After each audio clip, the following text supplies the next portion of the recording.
Strangers laughed at the farmer's old barn, but the next day a billionaire landed his jet and offered him $10 million. Before we continue, don't forget to subscribe to the channel, like the video, and comment where in the world you're watching from. Let's go. In the rolling hills of Pinewood County, a narrow dirt road led to a piece of land most folks barely noticed. At first glance, there was nothing remarkable, just an old house in need of paint, a couple of fenced fields, and a lopsided barn whose roof threatened to cave in whenever the wind got too strong.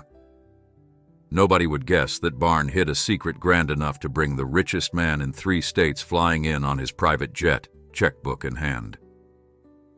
The farmer who owned that land was Henry Davis, a thin man in his late 60s whose hands were as rough as sandpaper from decades of tilling soil and hauling feed.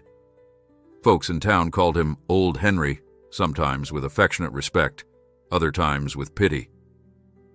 Truth be told, his finances had seen better days. Rising costs of equipment and falling crop prices had reduced his income to a fraction of what it once was. Still, Old Henry refused to sell the property that had been in his family for generations.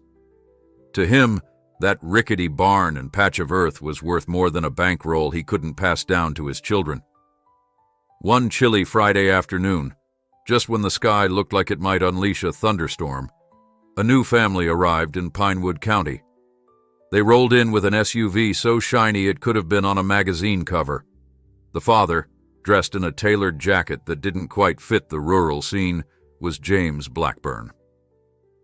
He was scouting properties for investment, or so the rumors went. Locals said he came from the city with a plan to buy cheap farmland, flip it to commercial developers, and pocket a quick profit.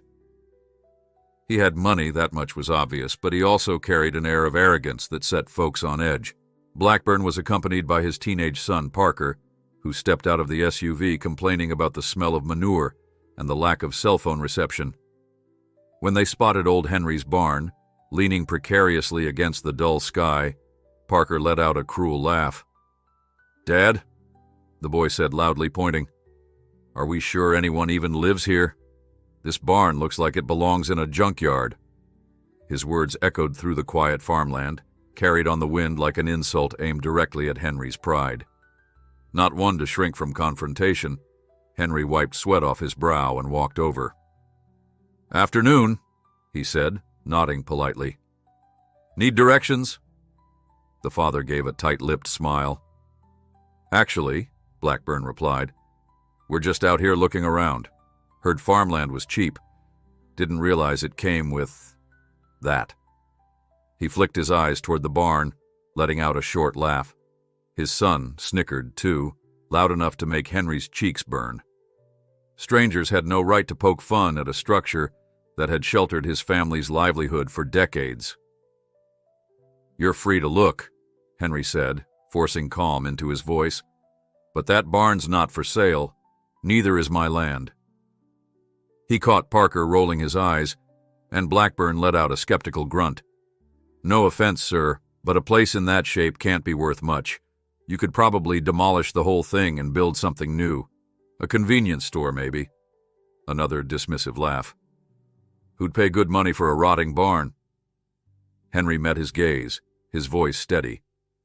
"You'd be surprised at what folks might pay. Sometimes an old place like that has more value than meets the eye." The younger man smirked, as though he'd heard the punchline of a joke. "Sure," he said sarcastically. "Maybe you'll get a museum to buy it." Then he turned and led his son back to the SUV, leaving Henry rooted to the spot, anger and embarrassment simmering under his worn flannel shirt. As the sleek vehicle disappeared in a cloud of dust, Henry couldn't shake the sting of their ridicule. He'd worked that land for decades, waking before dawn and laboring long after sunset. The barn had been his late father's pride, built with hand-hewn beams, sturdy once, though now it showed every year of its age. Henry's wife used to call it the heart of the farm, reminding him that every scratch and dent told a story. Even if those city strangers saw it as worthless, it held memories no price tag could replace.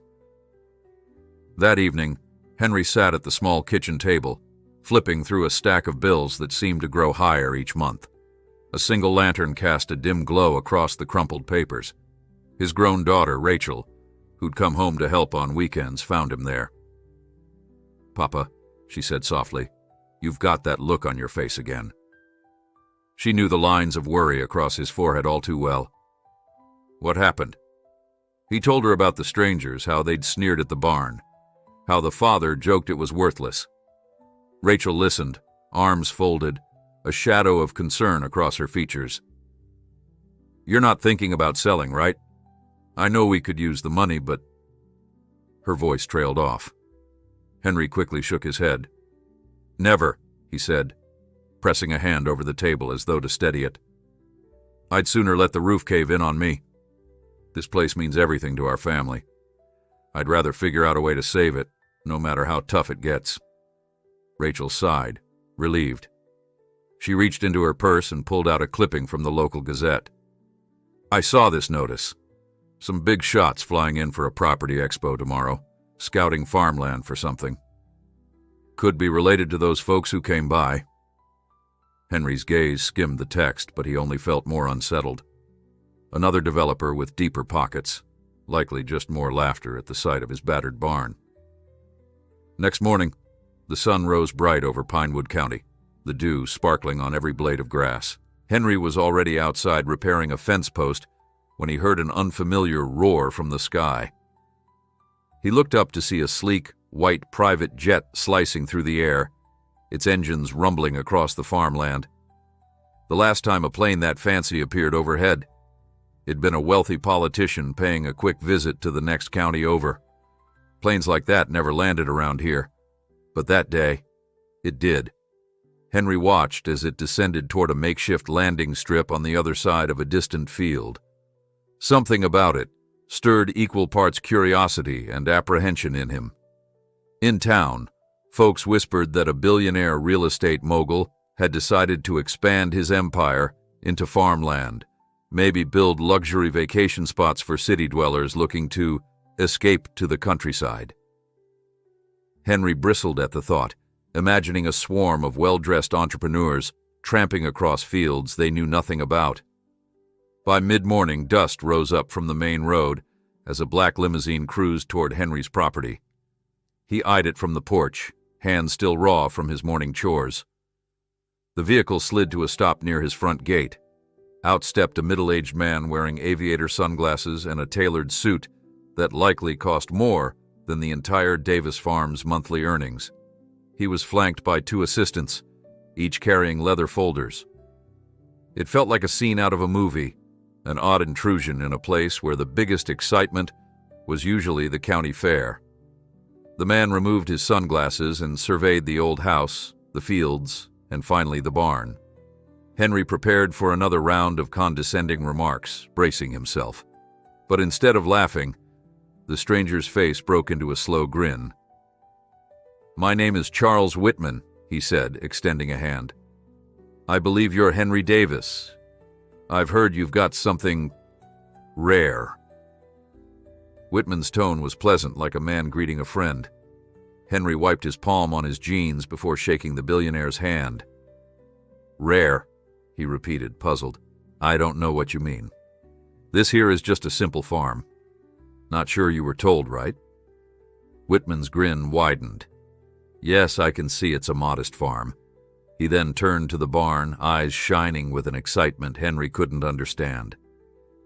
"But it's the barn I'm interested in, specifically the timber frames you've got. If I'm not mistaken, those beams date back well over a century, possibly from a historically significant type of oak. I've seen pictures. That's why I flew in." Henry's eyebrows knitted in confusion. "Pictures? My daughter posted a few photos online for fun, but I don't see how—" "That's how," Whitman cut in, nodding. "I do a little collecting, you might say. Some might call it eccentric. But certain architectural pieces, especially older barns with original beams, can be worth a small fortune on the right market." He paused, gauging Henry's reaction. "I'm prepared to offer you $10 million to purchase it outright." Henry nearly dropped his coffee mug. 10 million? The word felt absurd. His entire farm, house, fields, barn, everything was worth only a fraction of that. He wondered if this was some elaborate scam or a cruel joke. But Whitman snapped his fingers, and one of the assistants stepped forward, opening a folder with a formal contract. The pages detailed the terms, the barn's authenticity, the purchase price, and the plan to move the structure piece by piece to a private museum. Whitman's eyes glowed with the thrill of acquiring a rare artifact. "I realize it's short notice," he said, "but I'm in the area for just a few days. If we can finalize this, I'll ensure the barn is moved carefully. I'd also pay to restore any part of the property we disrupt in the process. All you need to do is say yes." Henry stared at the contract, his mind spinning. $10 million for a barn everyone else in the county mocked. $10 million to part with the one structure that symbolized his family's legacy. Could he simply hand it over and walk away from the last tangible link to his father and grandfather? He exhaled slowly. "I'll need time," he said, voice trembling slightly. "My daughter should look at this. Maybe a lawyer. It's a lot." Whitman gave a reassuring nod. "Of course, take a day if you must, but I do have a tight schedule." Then he gestured to the assistants. "We'll set up in the local hotel. Contact me when you're ready." They exchanged a polite handshake. Henry watched, still in shock, as the billionaire and his entourage drove off. In a single morning, everything had changed. The father who'd prayed for a small loan to keep his farm afloat was now weighing a windfall beyond imagination. He sank onto the front porch steps, overwhelmed. Even from the yard he could see that barn, the warped boards reflecting the midday sun. He pictured the sneers from the strangers who'd scoffed at it, imagining their stunned faces if they heard about Whitman's offer. Just yesterday, people had laughed.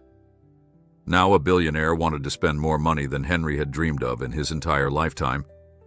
Rachel found her father leaning against the porch railing, staring at the ancient barn, with a distant look in his eyes. The morning light caught the worry lines etched into Henry's forehead, giving him the appearance of a man on the cusp of a life-altering decision. She quietly joined him, resting a hand on his shoulder. "Papa," she said gently, "you haven't slept a wink, have you?" He shook his head, unable to tear his gaze away from the warped boards and weathered siding that held a lifetime of memories. "I keep thinking about that man," Henry finally said, his voice hushed. "Whitman, offering $10 million just like that. The sum makes my head spin." He paused, exhaling softly. "You know, your grandfather and I used to fix that barn's roof every spring. We never imagined it'd be worth more than the harvest itself." His laughter sounded hollow, edged with disbelief. "Now some billionaire wants to whisk it away. Feels like letting go of a piece of our family." Rachel squeezed his arm. "It might help us," she whispered. "You've worked so hard all your life, and the farm barely breaks even. Imagine paying off all the debts, fixing up the house. You could finally enjoy yourself. This place, it's important. But you once told me the land was more valuable than any building." Henry nodded, remembering the long-ago conversations about how soil and seeds mattered more than the structures around them. Yet the mere thought of parting with that barn tore at his chest. He was not just giving up old wood. He felt like he was surrendering a chapter of family history. "I can't decide in a day," he muttered. "I need to think things through. Whitman wants an answer fast, but that barn stood for over 100 years. It deserves at least a moment's consideration." He set off down the porch steps, boots leaving prints in the dewy grass. Rachel followed, careful not to press him further. Together they walked to the barn, pushing open the sagging door. Inside, the air was tinged with dust and the faint smell of hay long gone stale. Shafts of morning sunlight streamed through gaps in the walls, illuminating cobwebs that shimmered in the beams of light. Rachel ran her fingers along a sturdy post. "Papa, these beams really are beautiful. she said, noting the intricate grain of old-growth oak. "I've read some barns like this are rare. Maybe that's what Whitman sees. An architectural treasure." Henry bent down to pick up a small wooden box he kept near the wall. It held faded photographs of his father and grandfather standing by the barn in its prime. The roof had been straight then, the doors freshly painted. Those men wore broad grins, pitchforks in hand. "They built it with their own sweat," he murmured. "And who'd have thought it'd be more valuable than anything else around here?" Outside, the sky was steadily brightening. Rachel urged him to call a lawyer, or at least someone who could verify the offer. Henry agreed, though his heart felt heavy. "I'll drive into town soon as I can," he said, tucking the wooden box under his arm. "We'll see if old Grant Parker can help me look over that contract. He might not be a fancy city attorney, but he's honest." As father and daughter stepped onto the gravel driveway, a familiar rumble drew their attention. A dusty pickup rolled up. Sam, a neighbor who'd lived a mile down the road for decades, hopped out. He seemed out of breath, as if he'd been hurrying. "Heard a rumor that some slick businessman's offering you a king's ransom for that barn," Sam said, looking half spooked by the sheer enormity of it. "Is it true, Henry? Folks in town are buzzing." Henry let out a weary chuckle. "I guess word travels fast. It's true enough, but I haven't accepted anything. I'm still sorting it all out." Sam surveyed the old structure, shaking his head. "Who would have guessed? You've got something big on your hands, Henry. Don't take too long, though. Opportunities like that don't come often." With a pat on Henry's shoulder, Sam climbed back into his truck, leaving a trail of swirling dust. By late morning, Henry and Rachel were on the road to Pinewood's small law office. The farmland rushed by, rows of corn and soy swaying under a crisp breeze. Henry held the contract in his lap, reading over the formal language about structural relocation and payment disbursement. It still felt unreal, yet he couldn't deny the excitement flickering in some corner of his mind. He imagined new machinery to ease the workload, a small nest egg to last him through retirement. Above all, he imagined the relief of never again worrying if next season's crop would cover the mortgage. When they arrived, they found Grant Parker, a gray-haired local attorney with a cozy office that smelled of coffee, already seated behind a towering stack of papers. He adjusted his glasses. Come in," he said, waving them forward. "Heard from half the county you'd be showing up."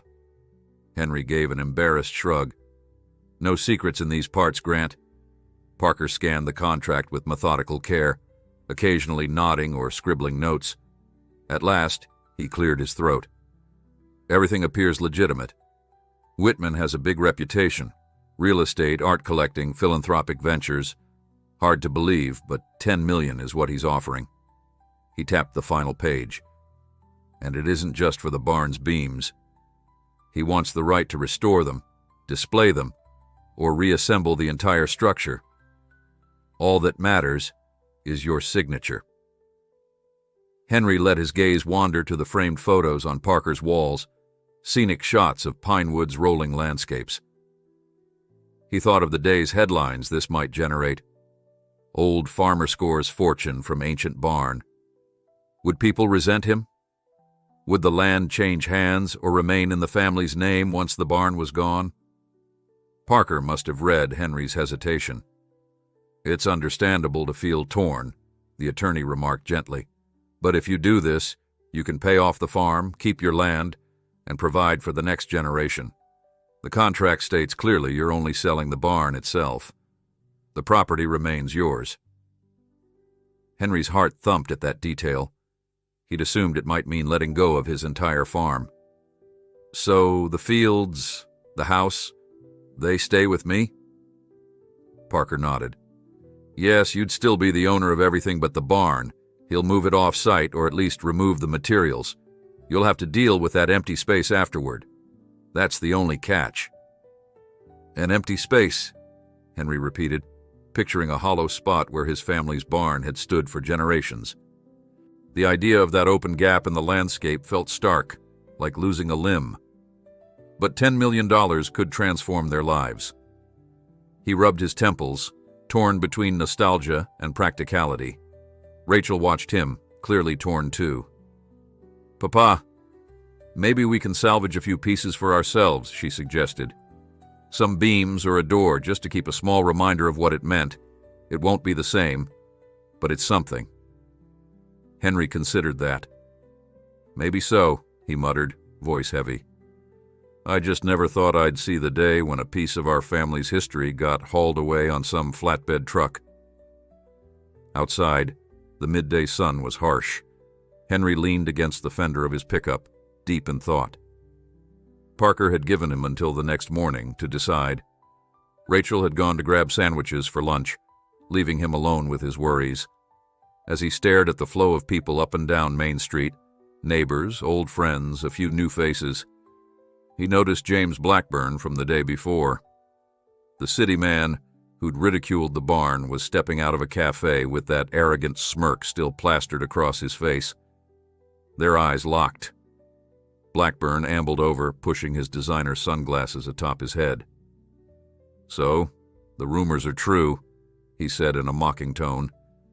"I hear you're about to land a gold mine on that rundown barn. Honestly, I'm shocked. Guess it proves there's a fool for every cause, right?" Henry pursed his lips. He wasn't in the mood for confrontation, but the sting of humiliation still lingered. "Not that it's any of your business," Henry said quietly, "but I might sell. Doesn't concern you either way." Blackburn held up his palms, feigning surrender. "Easy there. Just making conversation. Word is that Billionaire is paying top dollar for some worthless wood. You must be the luckiest farmer in the state." Then he let out a short laugh, as though Henry's success was a joke he couldn't quite grasp. "Well," he continued, "when he changes his mind, remember you've still got an open invitation to demolish that barn and sell the entire place to me. My investors could do something with it, something modern." Henry felt a flush creep up his neck, but he forced himself to remain calm. "Goodbye, Mr. Blackburn," he said, turning away. With a derisive chuckle, Blackburn walked off, leaving Henry leaning more heavily against his truck. A swirl of conflicting emotions churned in him. Pride and bitterness tangled, overshadowed by the stark reality of what that money could mean. He wanted to preserve his barn, show people it wasn't worthless. But more than that, he wanted to break free of the fear that had dogged him each year, worrying if this season's harvest would be enough. A soft voice interrupted his thoughts. "Daddy?" Rachel stood behind him, paper bag in hand. "Sandwich is turkey on rye, your favorite?" Henry mustered a tired smile, taking the bag. They sat on the truck's tailgate, quietly eating, each lost in separate reflections of the choice ahead. Finally, Rachel broke the silence. "We could fix the place ourselves, you know, replace beams, restore the barn. But that would cost a fortune, and the farm account is almost empty. So we either watch the barn collapse one day, or we let Whitman preserve it in his own way." Henry nodded slowly. "I hate to think of it that way, but I suppose you're right." He glanced up at the clear sky, remembering storms past that pelted the barn's roof. Each year, a little more damage took hold. Without serious investment, the building was doomed anyway. This sale, at least, would ensure the wood lived on. Maybe folks would see it reassembled somewhere, a testament to craftsmanship from a bygone era. When the last bite of the sandwich was gone, Henry crumpled the wrapper. "Let's head home. I need one more evening to think this through. Tomorrow I'll give Parker my final answer." The drive back felt longer than usual. Each turn of the dusty road stirred Henry's memories. The day he'd first seen the barn as a boy, running through the fields behind his father. The time a fierce storm nearly tore off half the roof. The nights he'd spent inside, repairing engines, storing feed, living out life's quiet moments. Letting go of all that felt like a betrayal. But perhaps it was the farm's salvation. Henry parked near the old house, noticing the setting sun cast a brilliant glow on the barn's ragged boards. He stepped out and walked toward it, ignoring the creak of his knees, determined to examine every corner. Inside, he placed a palm against the main support beam. He closed his eyes, recalling how his grandfather would pat the wood and say, "Solid as a promise." If only promises were so easy to keep. He stayed there until twilight blurred the edges of everything, until Rachel came out with a lantern. "Come in, Papa. It's getting dark." The two of them headed inside for a modest supper of soup and bread. That night, Henry lay awake in his old armchair, replaying images of the barn's past and possible future. Sleep eluded him. The mere act of signing his name would change the course of the Davis family story. Part of him felt relief that the farm's troubles could end. Another part grieved for the intangible loss. Dawn arrived with a clear sky. Henry rose from his chair, shoulders stiff, heart set. By mid-morning, he and Rachel were back at Grant Parker's office. With a slow, deliberate hand, Henry signed the agreement. The final price was indeed $10 million, wired into an account that would clear every debt. When Parker shook his hand, Henry felt equal parts elation and sorrow. As father and daughter stepped onto the sunny street, Henry exhaled. "Guess that's it," he said, voice thick with emotion. Rachel put an arm around him. "We did the right thing," she whispered. "The barn will stand, just in a different place, and we'll finally be okay." He nodded, forcing a small smile. Together they climbed into the pickup, bracing themselves for what came next. Henry and Rachel drove back to the farm in a kind of daze, the midday sun flashing off the windshield. Inside the pickup, the air felt thick with words left unsaid. Henry gripped the steering wheel more tightly than usual, knuckles pale under the strain. He had done it, signed away the barn for a price so astonishing, he still half expected someone to jump out and declare it all a prank. Yet no one did. He and Rachel were alone with the magnitude of his choice.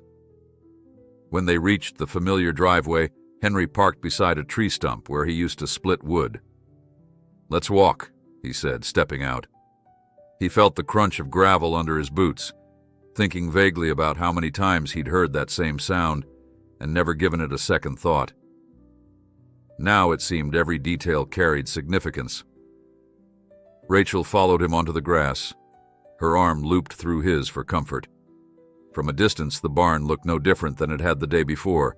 Same sagging roof, same chipped paint, same battered doors. But its destiny had changed forever.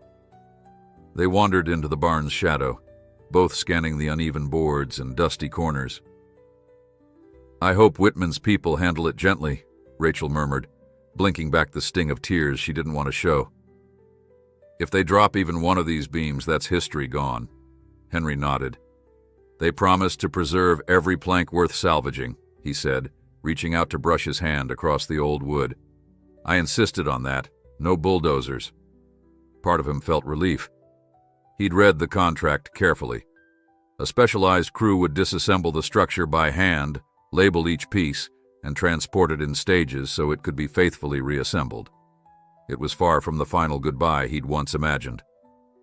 Still, his throat constricted as he imagined the barn skeleton laid bare, boards stacked on flatbeds, walls that once sheltered livestock and equipment turned into a jigsaw puzzle of oak and pine. This building had shaped not just his life, but the livelihood of those who came before.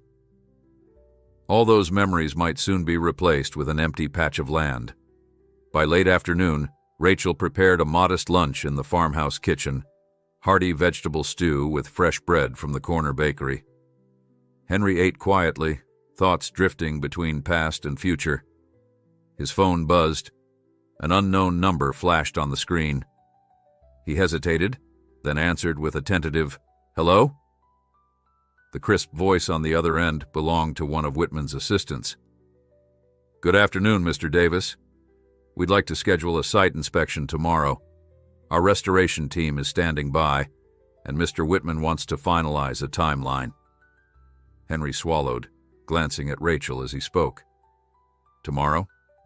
She gave him a supportive nod, so he cleared his throat and answered, "All right, Morning's fine. I'll be here." Once the call ended, father and daughter sat in silence for a moment. "So soon," Rachel said softly, gaze fixed on her soup. Henry sighed. "I guess when you have that kind of money, you don't wait around." They pushed aside their half-eaten bowls and decided to walk outside, letting the breeze clear their heads. The horizon glowed with a warm, honey-colored light, typical of Pinewood County's summer evenings. As they meandered near the barn, they spotted a familiar truck trundling up the drive. Sam jumped out, straw hat in hand, looking unsure if he should congratulate Henry or console him. "News sure travels," Henry said with a faint smile, leaning against the barn door. Sam nodded. "Oh, you can bet it does. Everyone's talking about your fortune, Henry. Some folks are just plain stunned. Others are jealous, I'm guessing." He paused, fidgeting with the brim of his hat. "Heard a rumor that James Blackburn fumed when he found out you'd signed with Whitman instead of selling the entire place to him. He's been in town flapping his jaws about lost opportunities." Rachel rolled her eyes. "He's the one who insulted this barn in the first place. Serves him right if he lost out." Sam cleared his throat. "Well, in any case, I wanted to swing by and see if you need anything. You might get a flurry of visitors soon, maybe even the press. They love a good story like this." Henry's face grew grim. "I'm not much for the spotlight, Sam, but thanks. I suppose we'll handle it as best we can." Sam departed with a friendly wave, leaving father and daughter to watch the orange glow fade to dusk. Crickets began their nightly chorus, and an owl hooted from somewhere in the nearby woods. The old barn door creaked in the wind, as if saying a final farewell. Henry breathed in the scent of cut grass, thinking of the day, years ago, when he'd run into the barn to escape a sudden summer storm. He could still recall the patter of rain on the roof, the smell of wet straw underfoot, the sense of safety he'd felt. Now that memory would travel wherever these timbers ended up. The following morning arrived bright and warm. Before the sun had fully cleared the horizon, trucks with out-of-state license plates rolled onto the property. A half-dozen workers in matching coveralls hopped out, unloading tools, camera equipment, and stacks of large crates. Their foreman, a tall woman with a firm handshake named Claire Mendel, introduced herself to Henry. "We specialize in historic restorations," she explained, scanning the barn with a practiced eye. "Mr. Whitman wants a full assessment, so we'll need to take measurements, map the supports, that sort of thing." Rachel hovered by Henry's side, watching in fascination as Claire's team set about their work. They used devices Henry had never seen before: laser measurers, 3D scanners that hummed softly, drones that buzzed overhead to capture an aerial view of the roof. At one point, Claire beckoned Henry over to see the data on her tablet. "Look at these grain patterns," she said, zooming in on an image of one of the beams. "Based on the rings, some of this lumber predates the Civil War era." Henry let out a low whistle. "My grandfather once said the oak came from a grove up north, but I never guessed it was that old." Claire nodded enthusiastically. "This is exactly the kind of find Mr. Whitman loves. You can't replicate wood that's been growing for centuries." She turned, gesturing to the expanse of farmland around them. "And the setting. Beautiful. I can see why you've held on to it." He regarded her for a moment, surprised at her empathy. "I appreciate you understanding it's not just wood. There's a lot of history in these boards." Claire's kind smile softened her otherwise businesslike demeanor. "Don't worry, we'll treat it with respect. That's what we do." Around midday, James Blackburn's SUV pulled up uninvited, stopping so abruptly it scattered dust all across the newly parked trucks. Henry felt his pulse quicken in annoyance. He watched from a distance as Blackburn climbed out, wearing that same smug expression. "Hope I'm not interrupting," he called. His gaze flicked around, studying all the activity. "Big operation, I see. Looks expensive." Claire stepped forward politely. "We have permits to do a restoration inspection," she said, unimpressed by his attitude. Is there something you need? Blackburn shrugged. Just wanted a peek at what all the fuss is about. Then, addressing Henry directly, he added, Must be nice to have all this fancy technology swarming around your shack. But don't forget, Davis. Once they haul it away, you'll be left with a bunch of memories and an empty field. Henry clenched his jaw. I'll still have my land, which is more than enough. He struggled to keep his voice steady. He'd never liked how easily this man demeaned other people's property. Not everything's about building convenience stores or chain restaurants, Mr. Blackburn. Blackburn gave a disdainful snort, looking ready to retort, but Rachel stepped forward with fire in her eyes. Sir, you're trespassing. Unless you've got business here, you need to leave. Perhaps he noticed the scowls from Claire's crew because he raised both hands and backed off. Fine, he said. I'll go. But mark my words, this farmland is a gold mine for bigger developments. A few million is pocket change compared to what you could get if you sold everything. Enjoy your barn sale. With that, he jumped into his SUV and sped away, leaving swirling dust behind. A tense hush fell over the site until Claire cleared her throat and refocused on her scanning device. Slowly, conversation resumed as her team continued working. Henry breathed out. That man grates on my nerves, he muttered. Rachel gave his shoulder a reassuring pat. Ignore him, Papa. We've already made our decision. Let's trust it. For the rest of the afternoon, Henry and Rachel watched the specialists catalog each piece of the barn with painstaking detail. They tagged beams, measured angles, and tested the wood's condition. By sunset, they had compiled a thorough report. Claire gave Henry a summary. It's all in remarkable shape for its age, though there's some rot we'll address. We'll begin actual disassembly in a couple of weeks, once we finalize logistics. Henry's heart squeezed at the word disassembly, but he shook her hand. All right, he said softly. I appreciate your thoroughness. Claire offered a small nod. I promise we'll do this right, Mr. Davis. The barn won't be lost to a landfill or destroyed. It'll get a second life. Late that evening, after the trucks rolled away, Henry and Rachel stood by the barn, alone again. The building looked oddly peaceful, as though oblivious to the rapid changes swirling around it. The next days and weeks would bring an ever-growing team of workers. Eventually, they'd peel back the walls, lift out the roof panels, and expose the skeleton. And with each piece taken away, a century of Davis family heritage would depart as well. Papa, maybe we should make a photo album, or record some videos before they start taking it apart, Rachel suggested, voice trembling with emotion. So we'll remember it the way it was. Henry turned to her with a grateful smile. That's a fine idea. We'll do it first thing tomorrow. Then he gazed up at the rafters, letting the day's last light brush the edges of the old boards. Sleep well, Barn, he murmured under his breath, uncertain if his own sleep would be peaceful or plagued by second thoughts. The next morning they rose early. Rachel grabbed her camera, while Henry propped open the barn door to let in a soft golden glow. They photographed everything: the worn threshold, the names carved in a support beam by some mischievous ancestors, the handmade ladder leading up to the loft.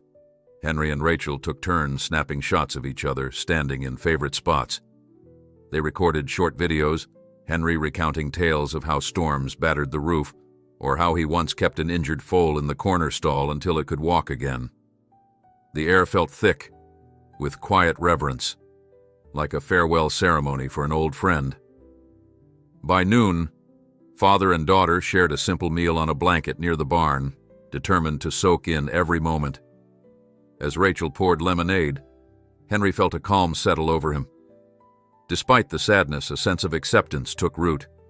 Change was inevitable, and in exchange for letting go of this structure, he'd gained a future for his family. The farm's debts would disappear. Rachel could invest in new seeds or equipment. Maybe in time, they'd build a smaller shed to store feed. Life would move forward, just with a large vacant space in place of the barn's familiar silhouette. He raised his paper cup of lemonade in a gentle toast. To the barn, he said simply, voice cracking. Rachel raised hers. "And to the life it gave our family." They clinked cups. The sound was soft, yet in that moment, it felt as resounding as any grand send-off. After finishing their small picnic near the old barn, Henry and Rachel decided to walk the perimeter of the property, letting the full expanse of their fields remind them of why they had fought so long to hold on to this land. The sun shone high, casting crisp shadows of fence posts and swaying grasses. As they strolled, Rachel noticed how her father's posture had changed since the day before. Where his shoulders once sagged with worry, there was now a hint of steadiness, of acceptance, even if tinged with sorrow. She realized the decision to sell the barn, while painful, had also lifted a terrible weight from his mind. They ambled toward a cluster of elms near the northern border, the spot where Henry's grandfather once taught him to carve small figurines out of fallen branches. Every step seemed to stir a memory. Henry's father, plowing under a scorching sun, his mother calling him in for supper, the yearly harvest festivals that once brought the whole county together. Rachel felt the echoes of those traditions too, though her own recollections were more about helping out with chores as a child and learning to ride a horse in the barn's dusty aisle. The deep familiarity of the land reminded them both that, even without the barn, so much of their heritage would still remain. Once they circled back to the farmhouse, Henry fetched his old work gloves and set about repairing a broken gate hinge. Rachel joined in, passing him the necessary tools. This mundane task felt oddly reassuring, a small routine amid the upheaval. Hammering the new hinge into place reminded Henry of how 1,000 similar repairs had kept him rooted to the land for decades.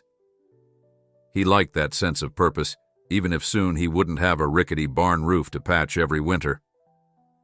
They were finishing the repair when they heard a vehicle approaching, its engine rattling over the gravel driveway. Rachel squinted and saw a battered station wagon roll up, a face she recognized behind the wheel.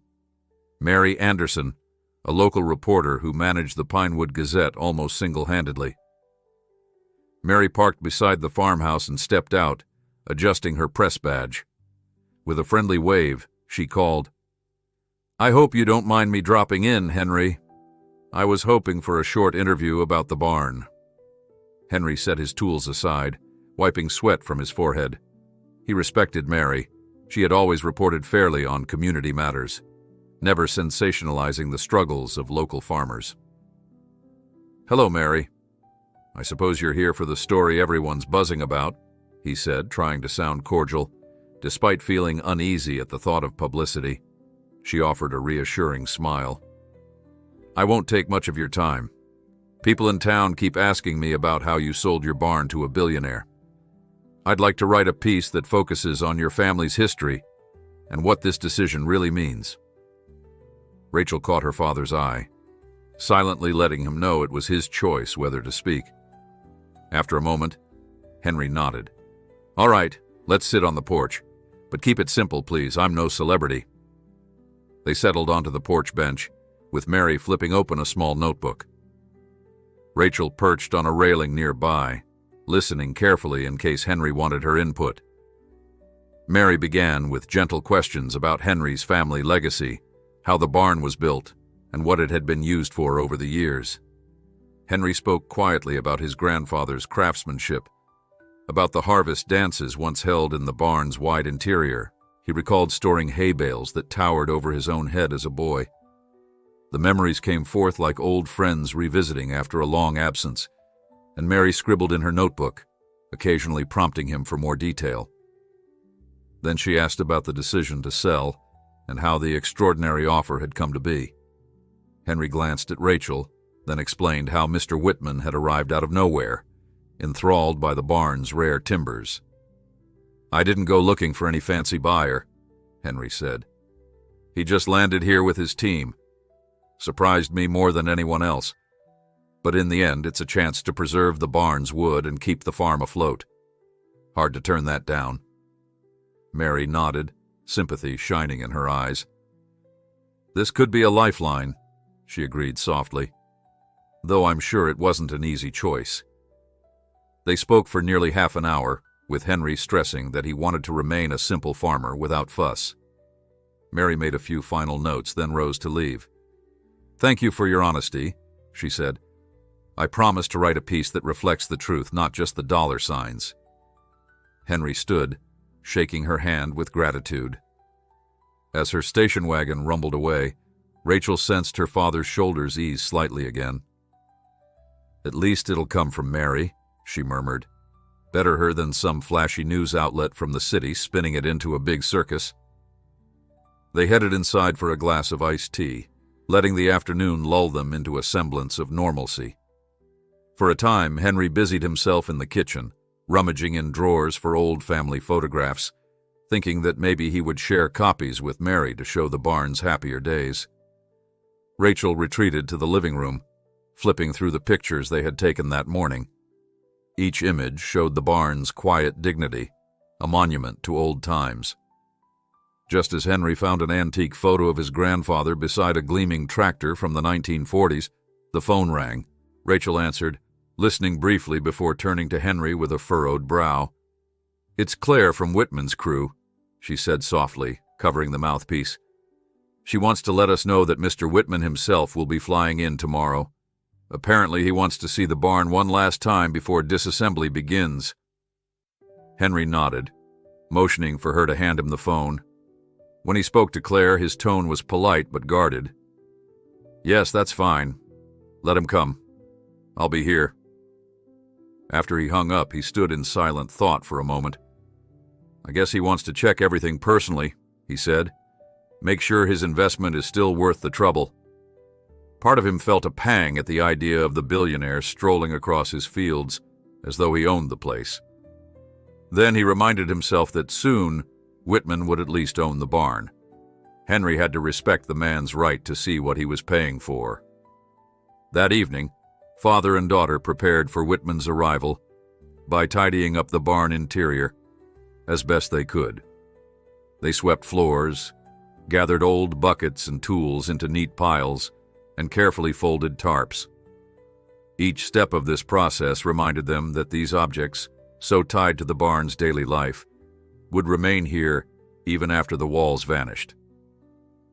The silence inside was broken only by the scrape of the broom and the echoes of their footsteps on wood planks. From time to time, Henry would pause, pressing a palm to a beam as if memorizing its texture. At dusk, they shared a quiet meal in the farmhouse: roast chicken, potatoes, and peas. Rachel tried to keep the conversation light, remarking on how lovely the sunset looked or how quickly the garden was growing. But they both felt an undercurrent of anticipation. Henry, especially, had never interacted with a billionaire in a face-to-face conversation on his own turf. He hoped he could keep his pride intact without letting bitterness creep in. Night settled over Pinewood County, the moon rising to cast pale light across the weathered barn. In the distance, an owl hooted. Henry stepped outside alone, letting the cool air wash over him. The silhouette of the barn stood against a starry sky, and he thought about how many nights he'd admired that exact view. Tomorrow he'd greet the man who saw in these old boards something worth a fortune. Henry wondered if that was a blessing or a curse. Either way, the path was set. Before sunrise, Henry dressed in his usual worn jeans and a clean plaid shirt, refusing to don anything fancy just because a wealthy visitor was coming. Rachel greeted him in the kitchen with fresh coffee. She'd barely slept, worried about how the day might unfold. He mustered a reassuring smile. "We'll be ourselves. That's all we can do," he said, sipping the hot brew.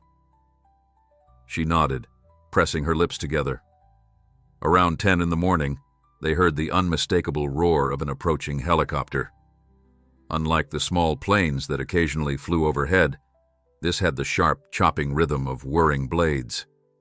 Henry and Rachel stepped onto the porch to see a sleek black helicopter descending in the nearby field, flattening the tall grass in a wide circle of gusting wind. They shielded their eyes as the craft settled. Moments later, Charles Whitman emerged, ducking his head to avoid the spinning rotors. He approached with a measured stride, wearing a crisp suit and immaculate shoes that seemed wholly unsuited for farmland. Behind him came two assistants, also dressed impeccably, each carrying folders. Whitman removed his sunglasses, surveying the property with keen interest. "Mr. Davis," he said, offering a well-practiced smile. "So good to see you again. Thank you for accommodating my visit." Henry shook Whitman's hand, noting the billionaire's surprisingly firm grip. "We appreciate your letting us know. This is my daughter, Rachel." Whitman greeted her politely, then gestured toward the barn. "Shall we have a look? My team's told me about the building's exceptional condition." Henry nodded, leading the way. As they crossed the yard, Henry's boots kicked up small puffs of dust, while Whitman's polished shoes left neat impressions in the soil. Inside, the barn looked even more spacious now that many items had been moved aside. Whitman walked slowly, touching the beams with reverence. "Magnificent," he murmured. "I've acquired a number of historical structures in my time. Church ceilings, tavern beams from the 18th century. But I must say the lines here are something special." He examined the sturdy trusses with a gleam in his eye, turning to Henry with genuine enthusiasm. "Your family must have been proud caretakers of this place." Rachel was struck by the difference in his tone compared to James Blackburn's sneering commentary. Whitman seemed to truly value the barn's heritage, not just the potential for profit. Henry sensed it too, feeling a bit more at ease. "We've done our best," he replied. "But it's an old building. Survived storms, floods, you name it. Glad to know it'll be preserved." Whitman paused in front of a carved name near the doorframe. Henry's grandfather had once etched his initials there. Tracing the letters with a fingertip, Whitman looked thoughtful. "We'll be careful with all these personal details," he promised. "If you'd like certain sections left intact, perhaps a beam with family carvings, we can arrange that. Our process involves meticulous documentation." Henry felt a lump rise in his throat. "That would mean a lot," he said quietly. "I was afraid it might all get lost." The billionaire dipped his head. "We'll keep as many of these quirks as possible. I'll make sure Claire's crew knows." Satisfied, Whitman asked to step outside again, wanting to look at the barn's exterior in full daylight. The group emerged to find a small knot of curious onlookers by the fence, presumably neighbors lured by the helicopter's roar. Henry recognized Sam among them, waving awkwardly. Whitman nodded cordially at the bystanders, unbothered by the audience. One of his assistants began explaining how they'd label each board, store them in climate-controlled conditions, then ship them to a dedicated restoration facility. Though Henry knew the plan, hearing it recited so methodically made the barn's removal feel more imminent. Part of him wanted to tell Whitman to stop, that he'd changed his mind. The other part, the more logical side, remembered the promise of a debt-free farm and a secure future for Rachel. So he remained silent, nodding along with each detail. Eventually, Whitman checked his watch. "My pilot can't stay long," he remarked, turning to Henry. "But I wanted to deliver something in person." He reached into his jacket pocket, producing a slender envelope. "A portion of the payment has been released to your account, but this is a bank-certified confirmation of the total.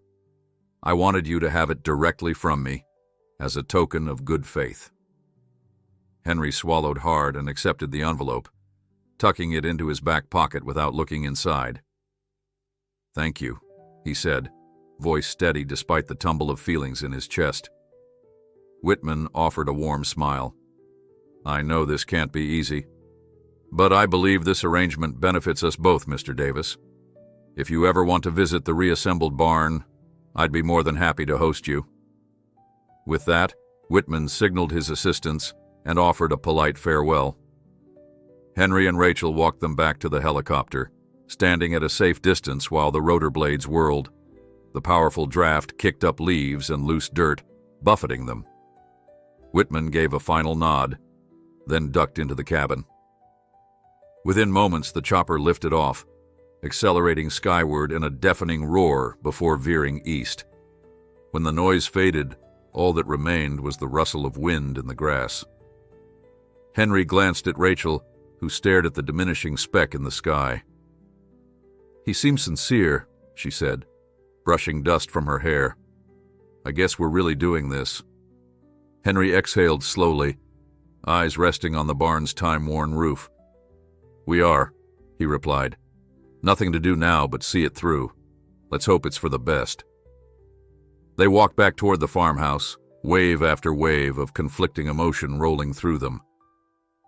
The neighbors who'd gathered quickly dispersed, clearly understanding that no spectacle remained. As they stepped onto the porch, Rachel rested her head on Henry's shoulder. "It's going to be strange not seeing that barn every day," she whispered. He kissed the top of her head. "Yes, but with a little luck, we'll keep the memories alive, and maybe start some new ones too." Inside, they sat at the kitchen table, each lost in thought. Henry took out the envelope Whitman had given him, carefully breaking the seal. A certified check and a typed letter lay within. The check confirmed the staggering sum, and the letter bore Whitman's neat signature, reiterating his commitment to preserve the barn's character. Henry closed his eyes, feeling a profound mix of relief and grief. As he passed the documents to Rachel, a faint smile crossed his face. "Well," he murmured, "no turning back now." Henry rose early the next day, drawn outside by habit before the sun fully crested the horizon. In the subdued light, the barn's silhouette stood stark and quiet. A rooster crowed from somewhere beyond the fields, and a pale mist clung to the grass, as though reluctant to relinquish the calm hush of dawn. Rachel remained asleep, so Henry set about his usual morning tasks alone, feeding the chickens and checking the water trough for the horse they still kept. With each chore, he experienced an odd sense of normalcy, interlaced with the knowledge that their barn would soon be dismantled. After rinsing his hands at the spigot, he wandered over to the barn door. The wood groaned when he pushed it open. Inside, shadows stretched across the floor. He remembered how, in his boyhood, he'd race in at first light to gather eggs from the coop they used to keep in a corner stall. His mother's voice, carried on the memory of birdsong, seemed to echo in the rafters. She'd call him to breakfast the moment she heard his footsteps. Now, all was quiet except for the rustle of a barn cat slipping out from behind stacked crates. He crouched down, offering a gentle whistle that brought the cat slinking closer. Henry stroked its gray fur and let out a soft laugh. "Well, old friend," he murmured, "you'll have to find a new hideout once they start taking this place apart." The cat responded by butting its head against Henry's knee, indifferent to the changes on the horizon. Around mid-morning, a knock on the farmhouse door startled Rachel, who was brewing coffee. She peered outside and spotted Grant Parker, the lawyer who'd overseen the deal. Letting him in, she offered him a seat in the living room. Henry emerged from the barn to join them, dusting off his jeans as he entered. "Morning, Grant," Henry said, taking the coffee mug Rachel handed him. "What brings you all the way out here so soon?" Parker set his briefcase on the coffee table and cleared his throat. "I heard Whitman visited yesterday," he said. "Wanted to be sure everything went smoothly. Also, I have a few updates from the finance side. The transfer of funds for the barn is fully settled. You should see the remainder of the money in your account within a couple of days." Henry nodded, sipping the coffee. "Everything's been fine," he replied, voice subdued. "Whitman was respectful. Hard to argue with that." Grant offered a sympathetic smile. "I'm glad. It's not every day a billionaire and a local farmer see eye to eye." Then he flipped open a folder. "I did want to mention one other thing. Your land boundaries. The old plat maps show the barn straddles a portion of ground close to a drainage ditch that might not be strictly on your plot. It's never been an issue, but with out-of-town contractors, we might need a formal clarification." Rachel leaned forward. So you're saying part of the barn might be on someone else's property? Grant shrugged. Technically, yes, but I doubt it's a big deal. Probably just a corner of the foundation that crosses an old survey line. Still, best to verify. You don't want a neighbor filing a protest right in the middle of the removal. Henry exhaled, feeling a fresh wave of apprehension. Which neighbor? Sam? Parker checked the map. No, further west. The name is Franklin Turner. He owns some undeveloped land. Could be an absentee owner. Rachel suggested they call Sam to see if he knew this Franklin.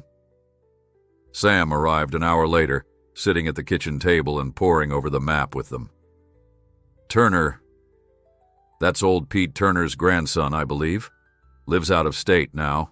Rarely comes around. Sam tapped the boundary line. This is the ditch we used to call Hogwash Creek, but it's dry half the year. Hard to imagine it's an issue. Grant looked relieved. Good. Likely just a formality then. They parted ways after hashing out a plan to contact Turner. Henry walked Sam out to the porch, where Sam paused, scanning the property. You'll have yourself a big patch of open ground once the barn's gone, Sam commented. Might be a perfect spot for a fruit orchard. Henry forced a smile. Maybe. We'll see. He appreciated the neighborly attempt at optimism. The rest of the afternoon passed peacefully.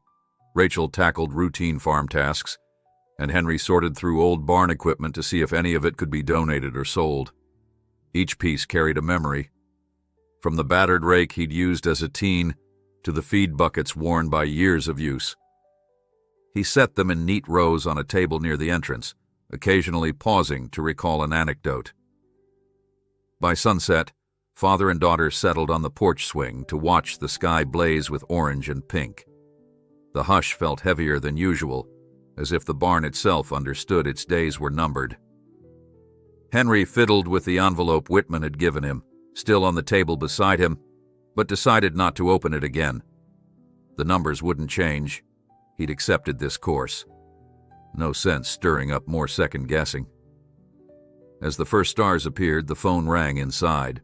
Rachel went to answer, returning a minute later with a concerned expression. That was Grant, she said. He got a call from a lawyer representing Franklin Turner. They're filing a claim about that property line. Henry's heart sank. Claim? Over a dried-up ditch? She nodded, eyes troubled. Apparently, Turner's lawyer says the barn extends 6 feet onto Turner's land, and they want compensation or something before removal starts. They threatened legal action if we don't respond. Henry pushed himself up from the swing, agitation tightening his shoulders. So a man who never set foot here, never cared about that ditch, suddenly wants a payout? Rachel shrugged, exasperation showing on her face. Seems that way. Maybe he caught wind of the barn sale. Some folks are saying it's worth millions, so now he wants a piece of the pie. Sleep did not come easily that night. Henry lay awake, thinking about the looming conflict. The next morning, he phoned Parker at dawn, his frustration evident. Parker explained that a boundary dispute could stall the disassembly, which could cost Whitman's team time and money, and potentially complicate Henry's agreement. We might have to negotiate with Turner, Parker said, or prove he has no valid claim. Henry paced the kitchen. Turner's lawyer is just stirring trouble, he grumbled.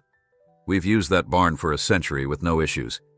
But if Whitman's schedule is delayed, he might get impatient. Rachel listened quietly, aware that stress levels were climbing again, right when they thought everything was settled. Parker advised that the best approach might be to offer a minor settlement, some fraction of the total sum, to get Turner off their backs. Henry resisted the idea at first, bristling at the notion of paying out money simply to appease a person who had done nothing for the barn. Yet Parker pointed out that fighting a legal battle could take months and would almost certainly impede the removal process. In the big picture, Parker noted, it's probably cheaper to settle than to risk Whitman losing interest or demanding compensation for delays. Eventually, Henry relented. "Fine," he muttered, "if that's what it takes. But I want it handled quickly." Parker promised to do his best. As soon as he hung up, Henry let out a weary sigh. Rachel approached him with a comforting squeeze of his arm. "Don't let this overshadow everything," she said gently. "We'll find a way through." He pressed his lips together. "I just hate that folks keep popping up with their hands out, as if the barn's sudden value belongs to everyone but us." Hoping to escape the tension, Henry decided to drive into town. The previous day, Mary Anderson's article had hit the stands, and he wanted to see what she had written. At the local grocery store, the front page of the Pinewood Gazette displayed a photo of Henry standing beside the barn, sunlight illuminating the weathered boards. The headline read, "Historic Barn Earns Family a Chance at a New Future." Scanning Mary's words, he felt relief. She'd captured the essence of his family's story without sensationalizing the fortune. The article emphasized heritage, not just the money. Neighbors who spotted Henry gave him warm congratulations, more genuine than the mocking remarks of James Blackburn. He managed small smiles, grateful that some in the community supported him. One older lady patted his shoulder, calling him a blessed soul for preserving history. Another man teased that Henry would soon be the wealthiest in Pinewood, but in a playful tone rather than mean-spirited, despite the boundary dispute clouding his thoughts. Henry welcomed this kindness. As he loaded groceries into his pickup, he was surprised to see Claire Mendel stepping out of the hardware store. She waved and walked over, tucking a receipt into her pocket. "I'm stocking up on some supplies," she explained. "We're still scheduled to begin work next Monday, if that's all right with you." Henry cleared his throat, recalling the new complication.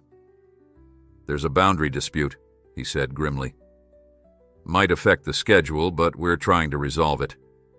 Claire listened sympathetically. "I understand. Let me know how it goes. In the meantime, my crew is on standby, so if you need extra time, just say the word. Mr. Whitman is patient, as long as it's not an indefinite delay." She hesitated, then added, "I really do believe in this project, Henry. The story behind your barn and your family's dedication is something special. A delay won't change that." Her words offered a small measure of comfort. On the drive back, Henry rehearsed how to handle the dispute in his mind, as if preparing for a confrontation that might never happen. Once home, he told Rachel what Claire had said. They decided that if a quick financial settlement could avert a drawn-out fight, they'd let Parker negotiate. But Henry couldn't shake the feeling of being cornered. Days passed with tense phone calls between Parker and Turner's lawyer. Each morning, Henry walked the farm, eyeing the barn as though it might vanish before the dispute could be resolved. The sense of anticipation hung thick in the air, like a storm refusing to break. Rachel tried to keep daily chores going, though the farm's routine felt overshadowed by legal details and the looming barn removal. Late one afternoon, Parker finally called with a resolution. Turner would accept a modest sum, enough to soothe whatever perceived slight he claimed, but not enough to cripple Henry's windfall. Parker said Turner might have pressed for more, but the evidence of long-standing, uncontested use of that corner under the barn weakened his case. "He's being opportunistic," Parker concluded, "but at least it's done." Henry's relief was profound. "So we can move ahead with Whitman's timeline?" Parker confirmed it. "Yes, nothing stands in the way now. Once Turner signs the agreement, Claire's team can start on Monday as planned." Henry hung up, slumping into a chair. He noticed his hands were trembling, adrenaline still coursing through his veins. Rachel, seeing his pallor, offered him a glass of water. "It's over?" she asked. He nodded slowly. "Yes. We can finally move forward." That weekend was a blur of last visits from curious neighbors and final checks of the barn's contents. Sam dropped by with a jar of homemade preserves to celebrate Henry's soon-to-be debt-free life. A few others offered help if the disassembly team needed extra hands. Henry thanked them but declined, explaining that Whitman's specialists had exacting procedures. In quieter moments, he found himself pacing the barn's length, pausing to press his forehead against a massive beam, as though seeking the comfort of times gone by. He realized the day to let go was fast approaching. On Sunday evening, father and daughter shared a simple supper. Outside, clouds gathered, hinting at a drizzle. Henry watched from the window, remembering all the storms the barn had weathered. It felt ironic that soon the timbers would be dismantled not by wind or rot, but by a crew dedicated to saving them for a new purpose.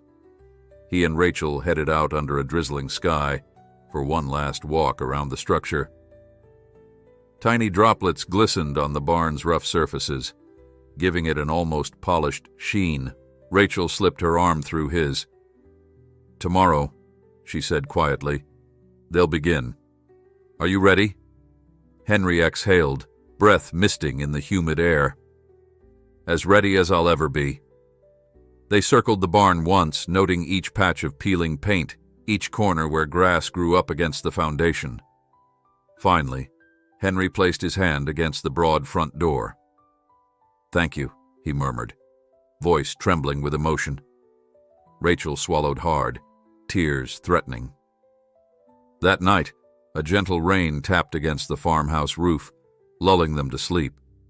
Henry dreamed of the barn's past, a swirl of recollections. The first time he helped his father stack hay inside, the day he carved his initials next to his grandfather's, the time he sheltered a neighbor's livestock after a flood. Waking near dawn, he felt a bittersweet ache, as though part of his spirit would be leaving with the barn when it was loaded onto trucks. Morning brought glimmers of sun through broken clouds. By 7 o'clock, Claire's trucks rumbled onto the property. Workers dressed in protective gear started setting up scaffolding, carefully draping tarps to shield the interior from the forecast of more rain. Henry, hands thrust in his pockets, stood off to one side, letting them do their jobs. The time for heartbreak had passed. Now, he told himself, it was time to accept the promise of what lay beyond. He spotted Rachel by the fence, tears shining in her eyes as the first boards were carefully pried free from the barn's front. She caught his gaze and gave a small nod of understanding. They both turned to watch the transformation. Each beam labeled and stacked, so none of the barn's precious history would be lost. This was the day they'd long feared and, paradoxically, the day that would set them on a new path. Workers moved with steady precision, removing boards one at a time. Each plank, weathered by years of sun and storm, carried traces of the past. Claire supervised the entire operation, clipboard in hand, calling out instructions as her team labeled every piece. Saws hummed gently where needed, but the crew mostly relied on pry bars and mallets, determined not to damage the ancient wood. They placed each plank onto pallets, wrapping them in heavy plastic sheets for protection. From Henry's vantage by the fence, it looked almost like a painstaking archaeological dig rather than simple demolition. The morning began with the outer siding. By 10 o'clock, half the barn's facade lay in neat piles. Without its familiar front, the interior stood fully exposed to the light, revealing support beams that had been hidden for decades. Rachel joined her father, both of them struggling to reconcile the sight. The barn they knew so well was slowly becoming unrecognizable. What once served as shelter for livestock and machinery now looked like a shell, open to the wind that rustled through beams and cross braces. Claire paused her work to greet them. "It's progressing smoothly," she said, wiping sweat from her forehead. "We're documenting every step so we can reassemble it faithfully. No detail goes unnoticed." With a small nod, Henry murmured, "I appreciate that." He peered over her shoulder at the tall scaffolding. Workers in safety harnesses were removing wide planks from the roof, carefully lowering them with ropes. The progress felt oddly graceful, a measured dance of wood, nails, and patience. Around midday, thunderheads gathered in the distance, threatening rain. Claire called for tarps to be stretched overhead. The crew deftly created a makeshift canopy, allowing them to continue without soaking the beams. Henry watched them scramble up the scaffolding, impressed by their competence. Whenever the wind gusted, it carried the faint scent of sawdust, mingling with the familiar tang of damp earth. "Dad," Rachel said gently, tugging at his sleeve, "you haven't eaten. Let's go inside for lunch." He hesitated, reluctant to turn away from the barn, but his stomach churned emptily, reminding him he hadn't touched breakfast. Together they retreated to the kitchen where Rachel fixed sandwiches. They ate in silence, listening to the occasional rumble of thunder. Halfway through his meal, Henry heard a car pull up. A quick glance outside revealed James Blackburn stepping out of his shiny SUV. Henry's muscles tensed. He set down his sandwich, telling Rachel he'd be right back. Stepping onto the porch, he found Blackburn eyeing the partially disassembled barn with a smug, unreadable expression. "Quite a sight," Blackburn said, crossing his arms. "You really went through with it, letting them cart off your building piece by piece." Henry stood rigidly, hands in his pockets. "I don't recall inviting you." Blackburn shrugged. "It's a free county road. I can visit if I like. Besides, I wanted to see if you'd come to your senses and sell the rest of the property. Might make sense now that the barn's gone." Henry's eyes flashed with anger. "This farm isn't for sale. Not to you, not to anybody." Blackburn snorted, pointing at the skeleton of beams. "So you'll keep living in a place with an empty patch of dirt out front? Good luck with that. I'm sure your father and grandfather would be proud." The jab stung, but Henry forced himself not to rise to the bait. "My family's legacy isn't your concern," he said, voice tight. "Now I'd appreciate it if you left." Blackburn raised an eyebrow. "Suit yourself. But don't be surprised when you realize too late that you could have made so much more off this land." He sauntered back to his SUV, then drove off, spraying gravel. Henry stood there until the dust settled, jaw clenched. He hated how that man's words, spoken with contempt, still gnawed at him. The thought of seeing the barn vanish while refusing other offers made him uneasy. But no, he refused to let profiteers bulldoze his family's fields just to build strip malls. The barn sale was enough. Returning to the kitchen, Henry tried to hide his frustration. Rachel, noticing his tight expression, touched his shoulder. "Blackburn again?" He nodded, dropping into a chair. "He wants the whole property, claims I'm making a mistake. But you and I both know we've done what's best." She offered him a tired smile. "Yes, we do. Don't let him get to you." After lunch, they ventured back outside. The storm clouds had passed north, leaving just a damp breeze. Claire's crew had removed much of the barn's roof, exposing massive rafters that resembled a giant rib cage. Henry stood beneath the skeleton, marveling at how the space felt bigger without the boards. Shafts of sun cut through, painting the floor with bright rectangles of light.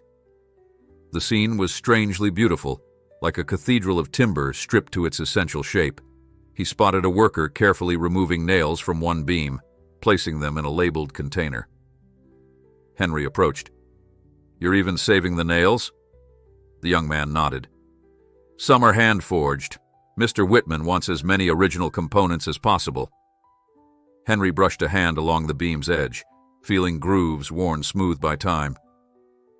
In an odd way, it reassured him that these pieces would remain connected, not discarded or replaced with modern parts. By late afternoon, a truck loaded with carefully wrapped barn siding pulled away. Henry's heart twisted at the sight. The first major load of original wood leaving the farm. He exhaled slowly, recalling how Whitman had promised he'd keep Henry updated on the barn's reconstruction. Despite a surge of melancholy, Henry reminded himself he was preserving something rather than letting it decay. Claire signaled a stopping point for the day. The crew would return in the morning to continue. As they packed equipment, she approached Henry and Rachel. "We've made good progress," she reported, flashing a smile. "Tomorrow we tackle the main frame. It'll be delicate work, Feel free to watch, but we'll need everyone to keep a safe distance. Henry nodded. Of course. Thank you for handling this so carefully. Claire patted a beam. I'm glad to help preserve a piece of history. See you bright and early. Soon the trucks rumbled off, leaving the farm quiet again. Henry and Rachel wandered inside the stripped barn. Only a fraction of the walls remained. They could see the sky through open spaces where boards had once blocked out sunlight. Dust motes floated in the air, stirred by their footsteps. It felt ghostly, a place halfway between existence and memory. Rachel leaned her head on Henry's shoulder. It's hard to watch, she confessed softly. But it's also kind of comforting seeing how carefully they handle every plank. Henry kissed her hair. If it had to be done, at least it's done with respect. He inhaled deeply, letting the musty scent of the old wood imprint itself in his mind one last time. The two of them spent a quiet hour there, almost in mourning, but also marveling at the craftsmanship revealed by the partial deconstruction. Enormous wooden pegs held beams together at perfect angles, each joint telling a story of careful labor from a distant age. As twilight fell, they returned to the house. Over a modest supper of leftover stew, they spoke in hushed tones about the future. With the barn sale final, the farm's debts would be cleared within days. They could purchase better equipment, maybe expand a field or two. Rachel mentioned the possibility of diversifying into organic produce to catch a growing market.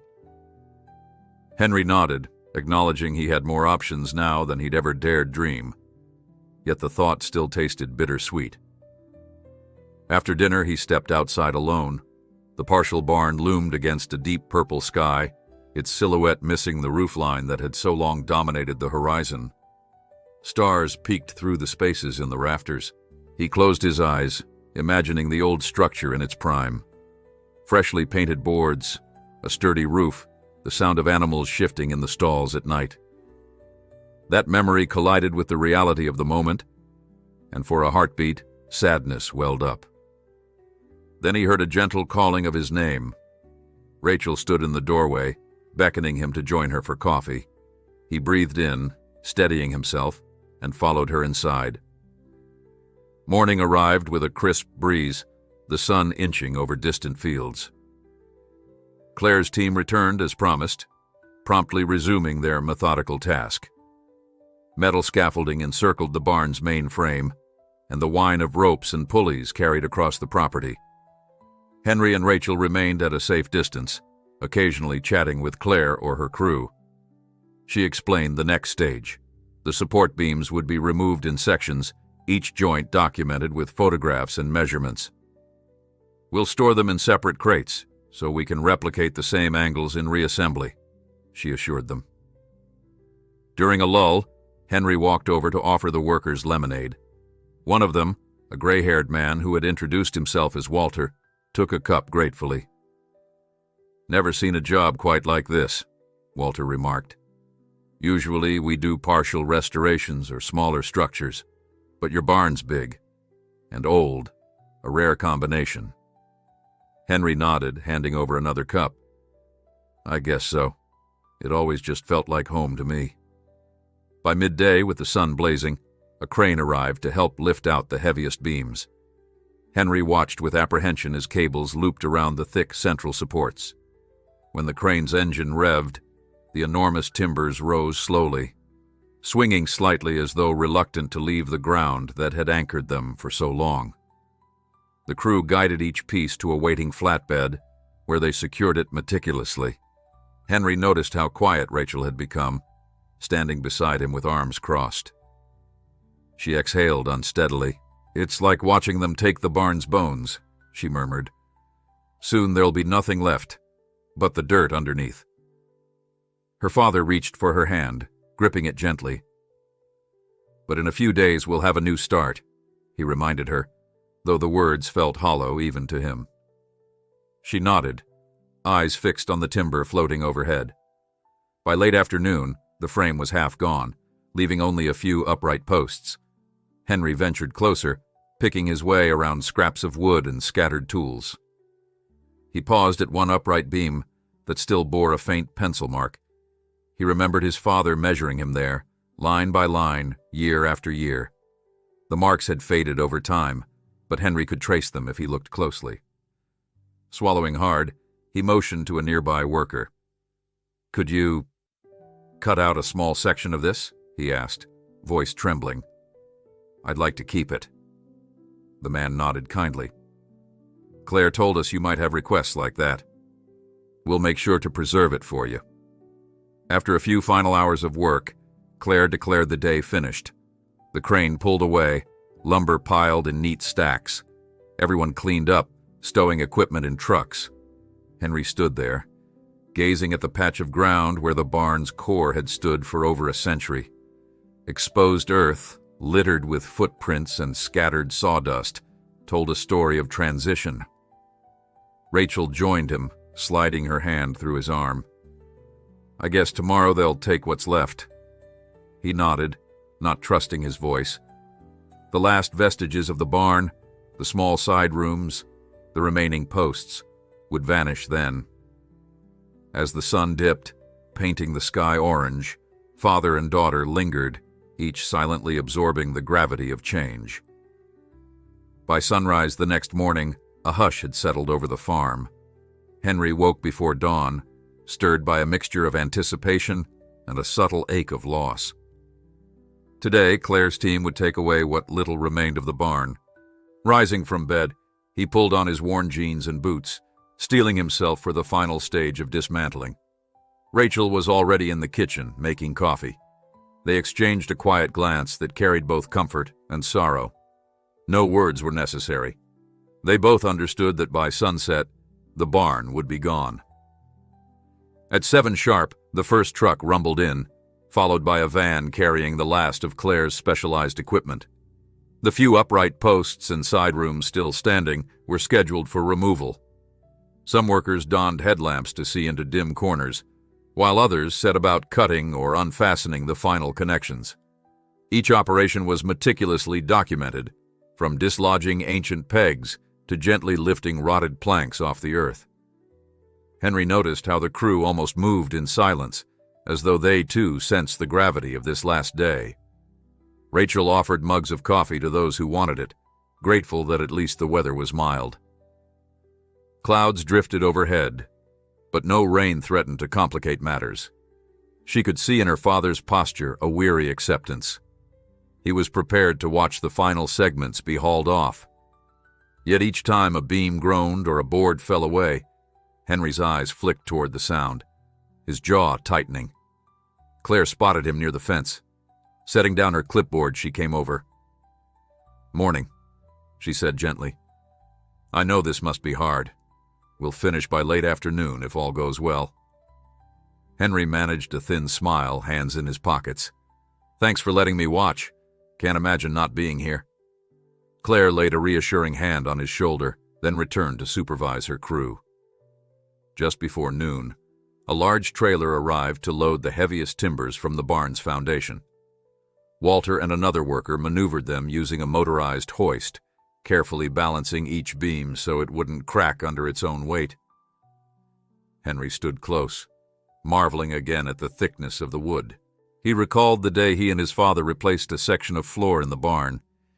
They'd marveled at how those foundation beams still looked sturdy after decades of service.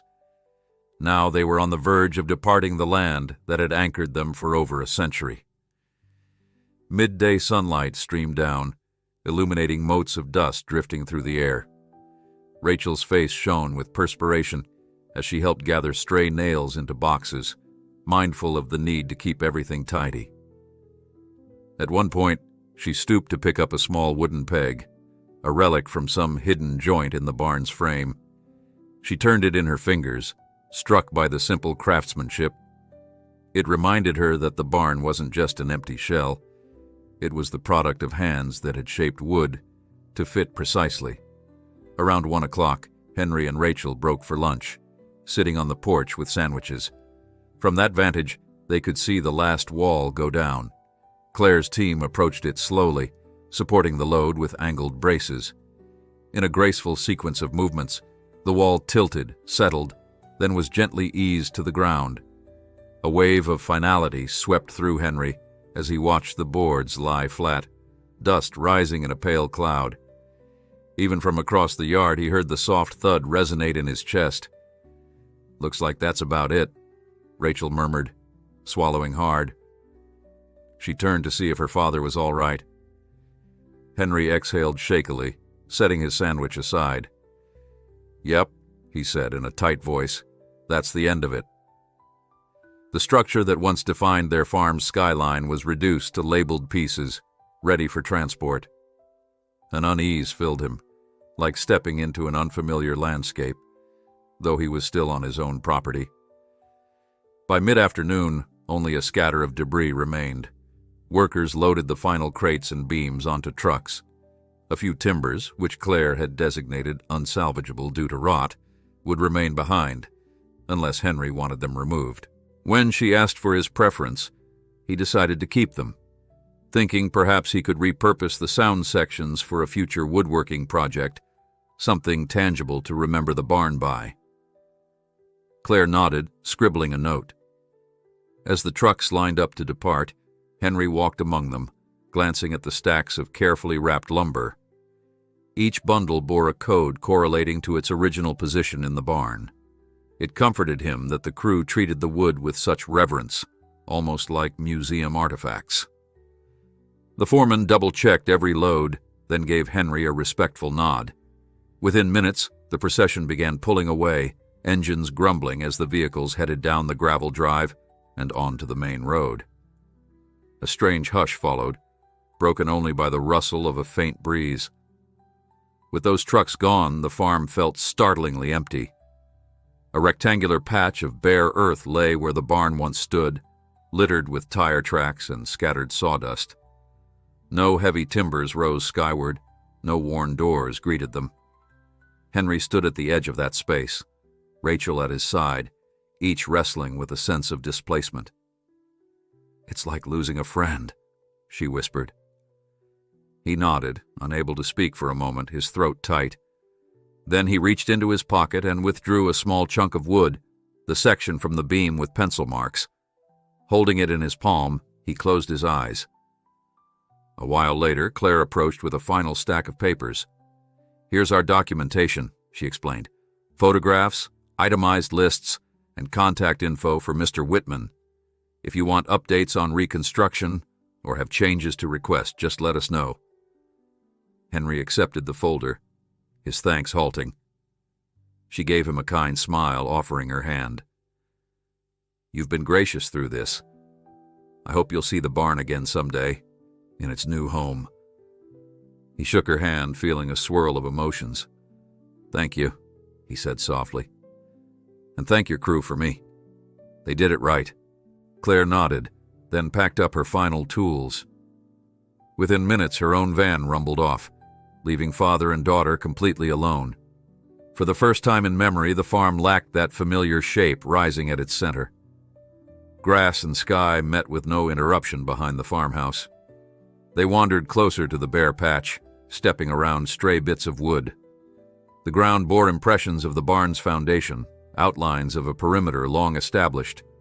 Rachel stooped to trace the faint indentation of where the front door sill once lay.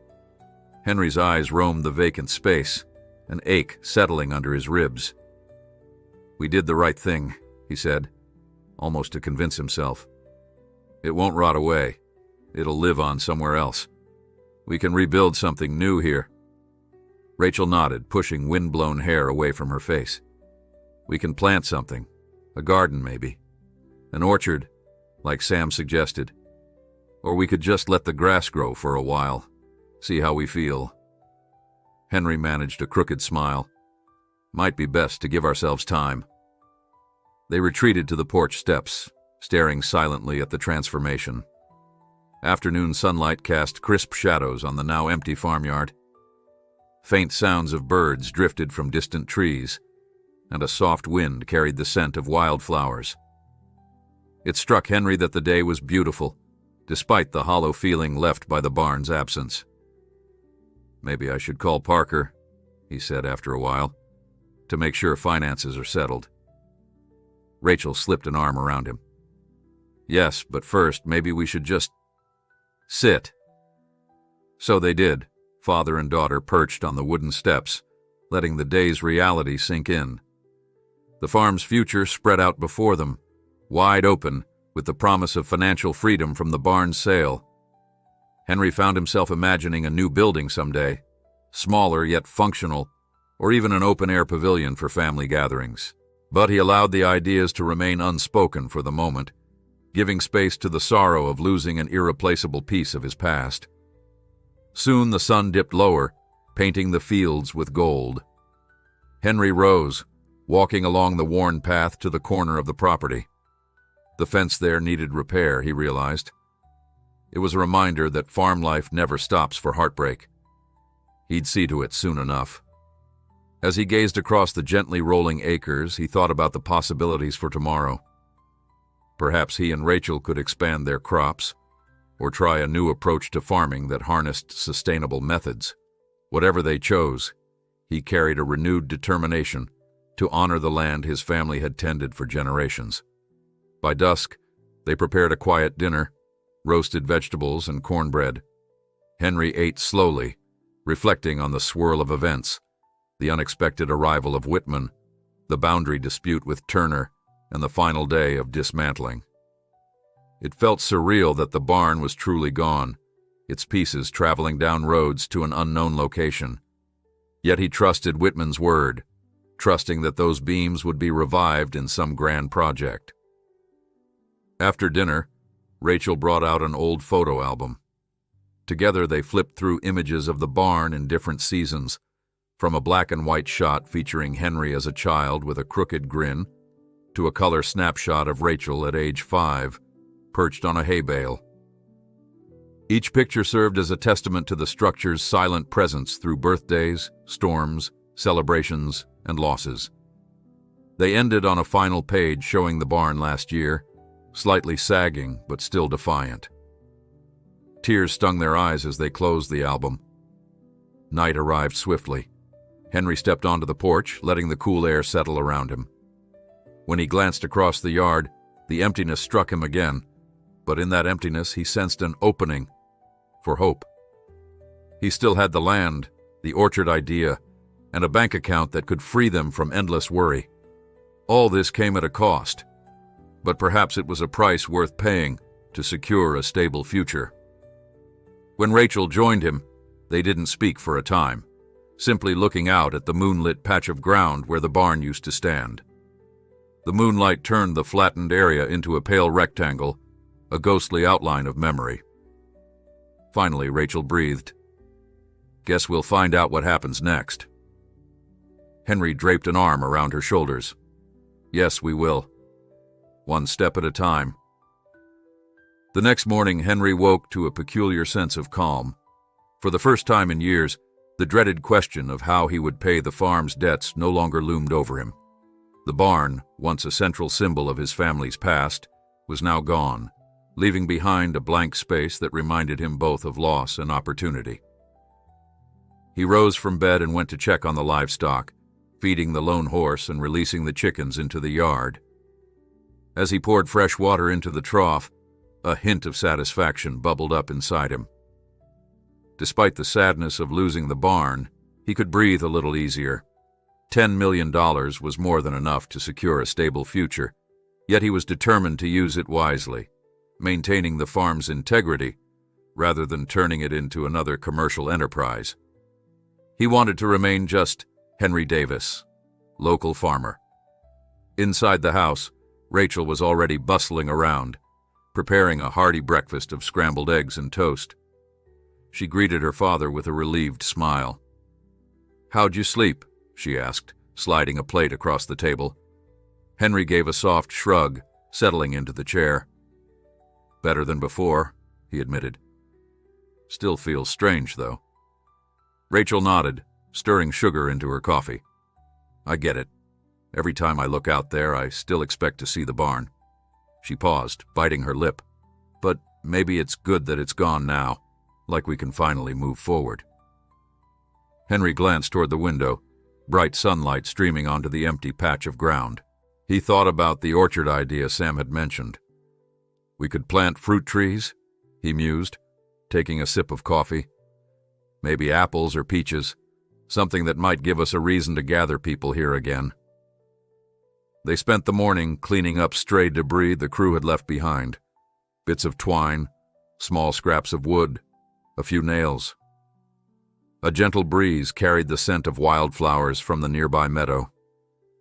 Rachel placed the final shards of old timber in a neat pile, intending to save them for kindling. Henry tied off a trash bag filled with leftover plastic wrapping. Their yard had never looked so open. Where the barn once dominated the view, there was now a sweeping panorama of farmland all the way to the tree line. "It's beautiful," Rachel murmured. "I never realized how much the barn blocked our sight." Henry crouched to remove a stray nail from the ground. "Strange to see it this way," he replied. "But you're right. It's pretty. Maybe we can put a small gazebo out here, or even a new workshop that doesn't overshadow the fields." By midday, they decided to take a drive into town. Henry had an appointment at the bank to confirm the full transfer of funds from Whitman. As they passed neighbors' houses, each occupant seemed to wave them down, curious about the final results. One older gentleman, perched on a porch swing, called out, "You doing all right, Henry?" He just nodded and waved back. Word had traveled fast about the barn's removal, and folks wanted to see how the Davises were faring. Rachel reminded Henry they still needed to finalize any settlement with Franklin Turner, just to be sure no loose ends remained. Henry sighed. "Parker said Turner signed the agreement, so that's settled. I just don't want any more surprises." Rachel patted his shoulder. "We've had enough of those," she said. "Now it's time for normalcy. Or whatever passes for normal around here." At the bank, a friendly teller greeted them by name. The manager, Mr. Baldwin, personally escorted them into his office. He explained that the funds from Whitman had arrived in full, minus a small retainer for final shipping costs. Henry stared at the official balance sheet, hardly believing his eyes. He'd lived on the edge of debt for so long that seeing such a large sum made him feel momentarily lightheaded. Rachel squeezed his arm, sensing his astonishment. "Congratulations," Mr. Baldwin said. "I'm sure you'll use it well. If you need advice on investments or expansions, we have some excellent services." Henry managed a polite smile, though he had no interest in speculation. He wanted the farm to flourish, not become an impersonal business venture. After signing a few documents, father and daughter emerged into the sunlit sidewalk, each breathing a sigh of relief. They stopped for lunch at the local diner, where Mary Anderson, the journalist, spotted them. She joined them at the table, eager to ask how the barn removal had gone. Henry explained the meticulous process, Claire's careful handling of each beam. Mary jotted notes on a napkin. "I'd like to write a follow-up," she said, voice soft. "Focus on how you're feeling now that it's done." Henry hesitated, unsure if he wanted more publicity. Yet Mary's gentle approach reassured him. "It was bittersweet," he said at last. "I'm glad the wood will live on. But it's been a part of our daily life for generations." Mary nodded, understanding. "I think the community would appreciate hearing your perspective. Might help folks understand that sometimes letting go is a way to protect history."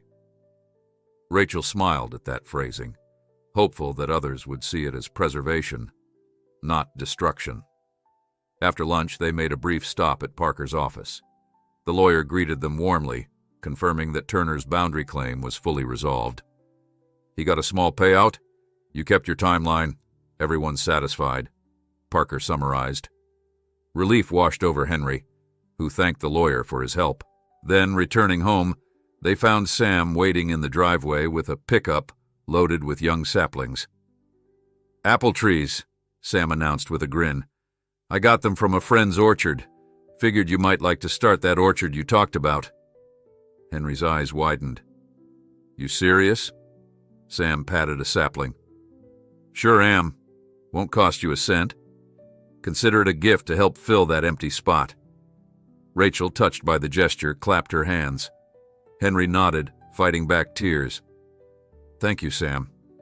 This means more than you know."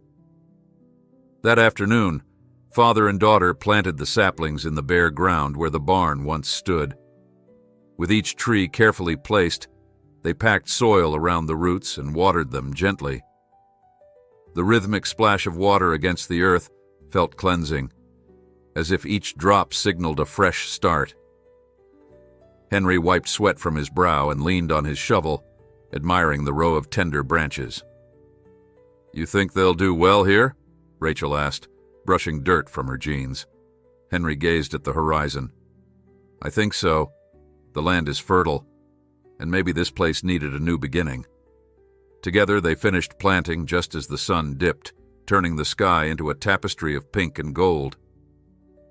It struck them both that in time, these saplings might grow tall, bearing fruit and shade, a living testament to the renewal that followed the barn's departure. As dusk settled, Henry retrieved a small stool from the shed and set it at the orchard's edge. He sat down, watching the final rays of daylight play on the newly planted trees. Rachel joined him, and they silently reflected on all that had transpired. Heartbreak and relief, nostalgia and hope. The bare patch of ground no longer looked barren. Instead, tiny saplings stood proudly, promising sweet harvests in the future. Neither father nor daughter spoke. They simply allowed the moment's beauty to seep into their bones. Despite everything lost, they recognized all they had gained: the financial stability to maintain their heritage, the knowledge that the barn's timbers would be preserved, and a blank canvas on which to paint new memories. In the distance, a gentle wind rustled the leaves, singing a quiet lullaby to the orchard just beginning its life. Night fell, and the stars emerged one by one, blinking over Pinewood County in a brilliant canopy. Henry and Rachel finally rose, brushing dirt from their hands. The orchard would need time and care to flourish, just as the barn once had. Yet they felt ready for that challenge. Heading back to the farmhouse, they each carried a sense of promise for the days ahead. Perhaps they would hold harvest festivals again, gather neighbors under apple blossoms in spring, or watch children run through the orchard just as Henry once played in the barn's loft. As they closed the farmhouse door behind them, a gentle calm settled over their hearts. Though the barn was gone, its spirit lived on in the orchard's roots, in the family's memories, and in the promise that tradition and change could walk hand in hand, preserving the essence of what truly mattered. Henry woke the following week to an early autumn chill in the air. Months had passed since the barn vanished piece by piece, yet every morning still felt just a little off. He'd reach for feed or equipment, half expecting to find them in the old structure, only to recall that nothing stood on that spot anymore. But the orchard was there. With each day, the saplings Sam had generously donated took root, their slender trunks and bright leaves asserting a presence that felt hopeful. If he couldn't have the barn, Henry reckoned, at least he could watch life spring from that open space. Rachel, too, had adapted in her own way.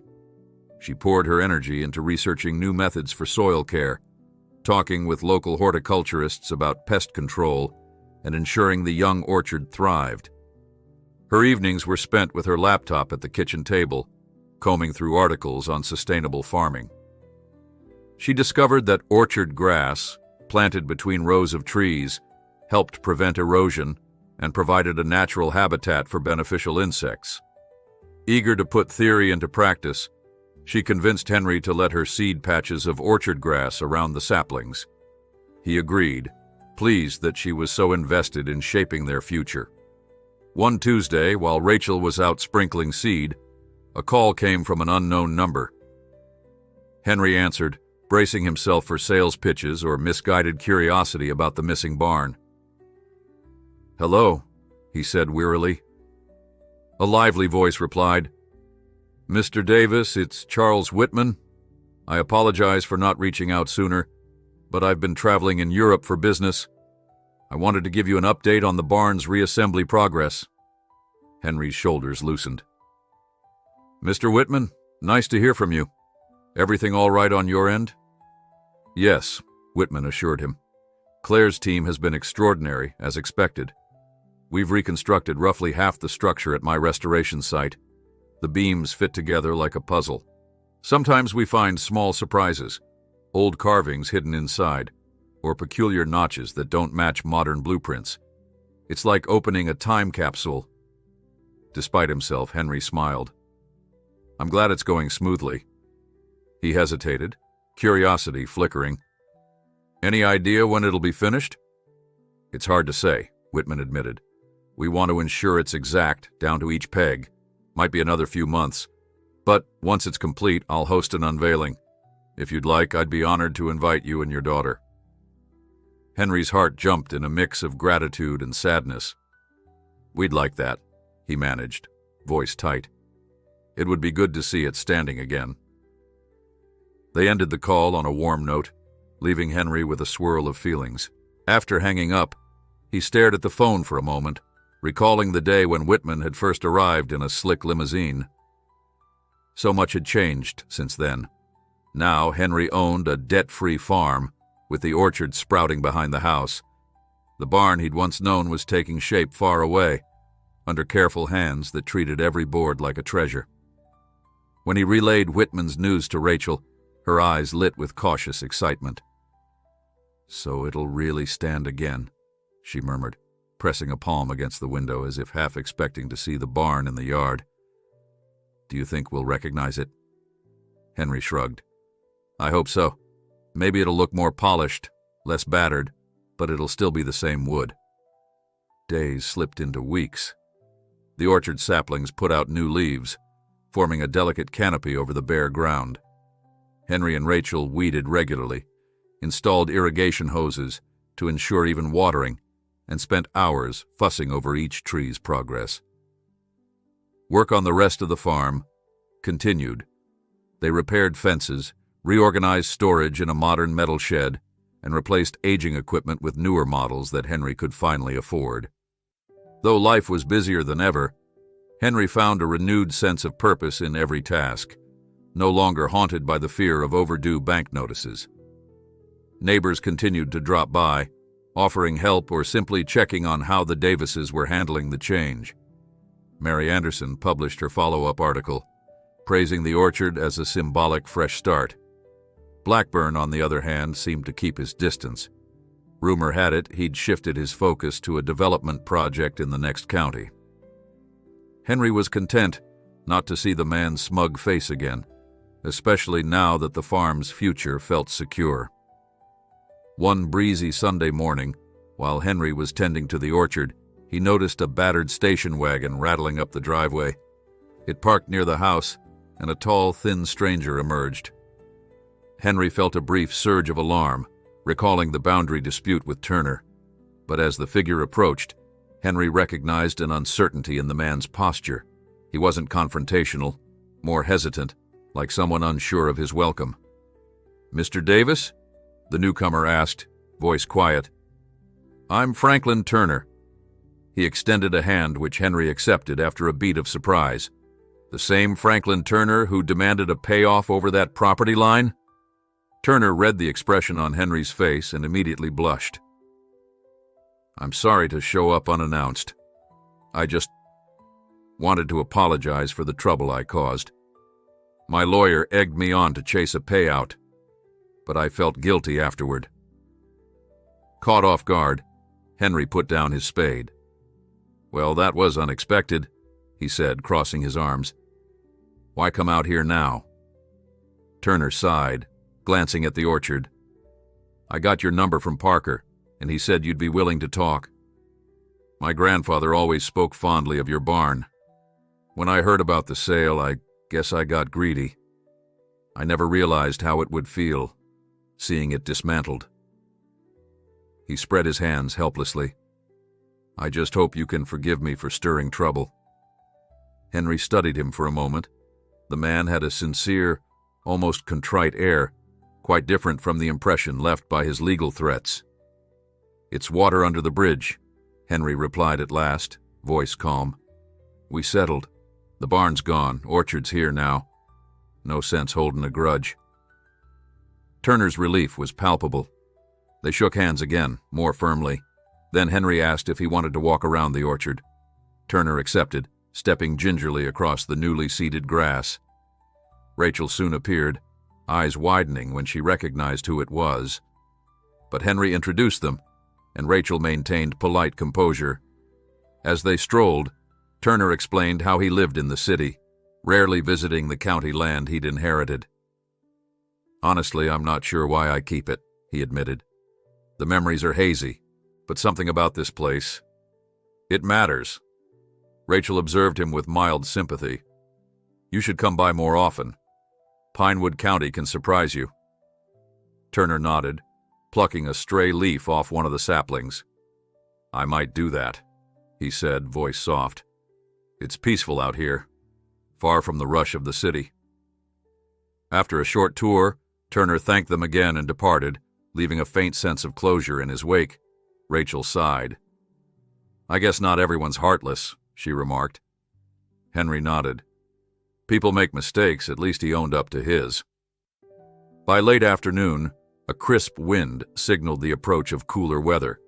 Autumn colors were creeping into the trees on the horizon, leaves shifting from green to gold and crimson. Henry found himself looking at the orchard, imagining it in future seasons, blossoms in spring, fruit-laden branches in summer, bright leaves in fall.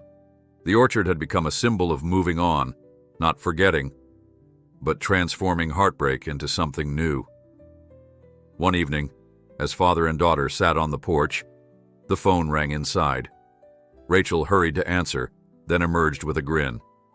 "Claire called," she said breathlessly. "She said the barn reassembly is nearly finished and Mr. Whitman wants us to come out for a private preview in a couple of weeks." Henry's stomach fluttered at the thought. He recalled what it felt like to sign the papers, to see the barn's beams stacked on trailers. Now, they stood once more, presumably in some refined state. "I'd like to see it," he said quietly. "It won't be the same, but I need to know it's all right." Rachel nodded, understanding. "We should go. We owe it to the barn and to ourselves to see where it ended up." The following days flew by in a flurry of farm work. Sam helped Henry repair a section of fence that a wandering cow had knocked loose, while Rachel continued her orchard research. Quietly, they prepared for the trip. Henry rearranged chores, ensuring the livestock would be cared for in their absence, and Rachel scoured the internet for hotels near Whitman's estate. They still had only a vague notion of where the barn now stood, some sprawling property upstate, if rumors were correct. On a brisk morning, they loaded a bag into the pickup and set off, driving several hours until they reached an area of rolling hills and upscale residences, far from the plain farmland they knew so well. Following directions on a typed sheet, they wound up a private road, flanked by tall hedges and iron gates. At last they arrived at a vast estate with manicured lawns, fountains, and rows of sculpted trees. A uniformed guard checked their names off a list and waved them through. Henry's fingers gripped the wheel tightly. Rachel stared wide-eyed at the grandeur. Pulling up to a paved courtyard, they were met by one of Whitman's assistants. She directed them to a gravel walkway that curved around a row of hedges, leading to a large structure partially concealed by mature oaks. "Mr. Whitman will join you shortly," she said with a polite smile. "Please go on ahead." Henry and Rachel rounded the bend and stopped in their tracks. There, nestled among the carefully landscaped grounds, stood a barn. Even at a distance, they recognized the lines of its roof, the shape of its main doors, newly repainted, but unmistakable. The boards gleamed in a warm, honeyed tone, no longer dull or weather-beaten. Where once gaps and rotted edges loomed, now every plank seemed sturdy, lovingly restored. Henry's throat constricted. It was their barn, resurrected and given new life. Rachel grabbed his hand. "Dad," she whispered, eyes glistening. "It's beautiful." He nodded, unable to speak. Together they approached slowly. The entrance had been altered slightly. The doors fitted with modern hinges, polished hardware, and a smooth threshold. Yet the old beams overhead still displayed the grain he knew so well. 1,000 memories rushed forward, threatening to overwhelm him. Just then, Charles Whitman appeared from behind the barn, smiling broadly. "Welcome," he called, striding toward them. "I'm so glad you came. It's not quite complete inside. Some final touches remain, but I wanted you to see it before the official unveiling." Henry attempted a reply, but emotion clogged his throat. Rachel spoke first. "It's incredible," she managed. "You really did preserve it." Whitman nodded, gesturing for them to follow him around the exterior. "We stuck to the original structure wherever possible, using period-correct nails and patching minimal rot. I wanted to maintain the authenticity. Wait until you see inside." Within moments, they were stepping through the open doorway. The interior boasted restored walls, polished floorboards, and overhead rafters that seemed to glow under gentle lighting. Every beam had been cleaned and treated, revealing the wood's rich hues. It felt both familiar and strangely new, like visiting a friend who'd undergone a transformative journey.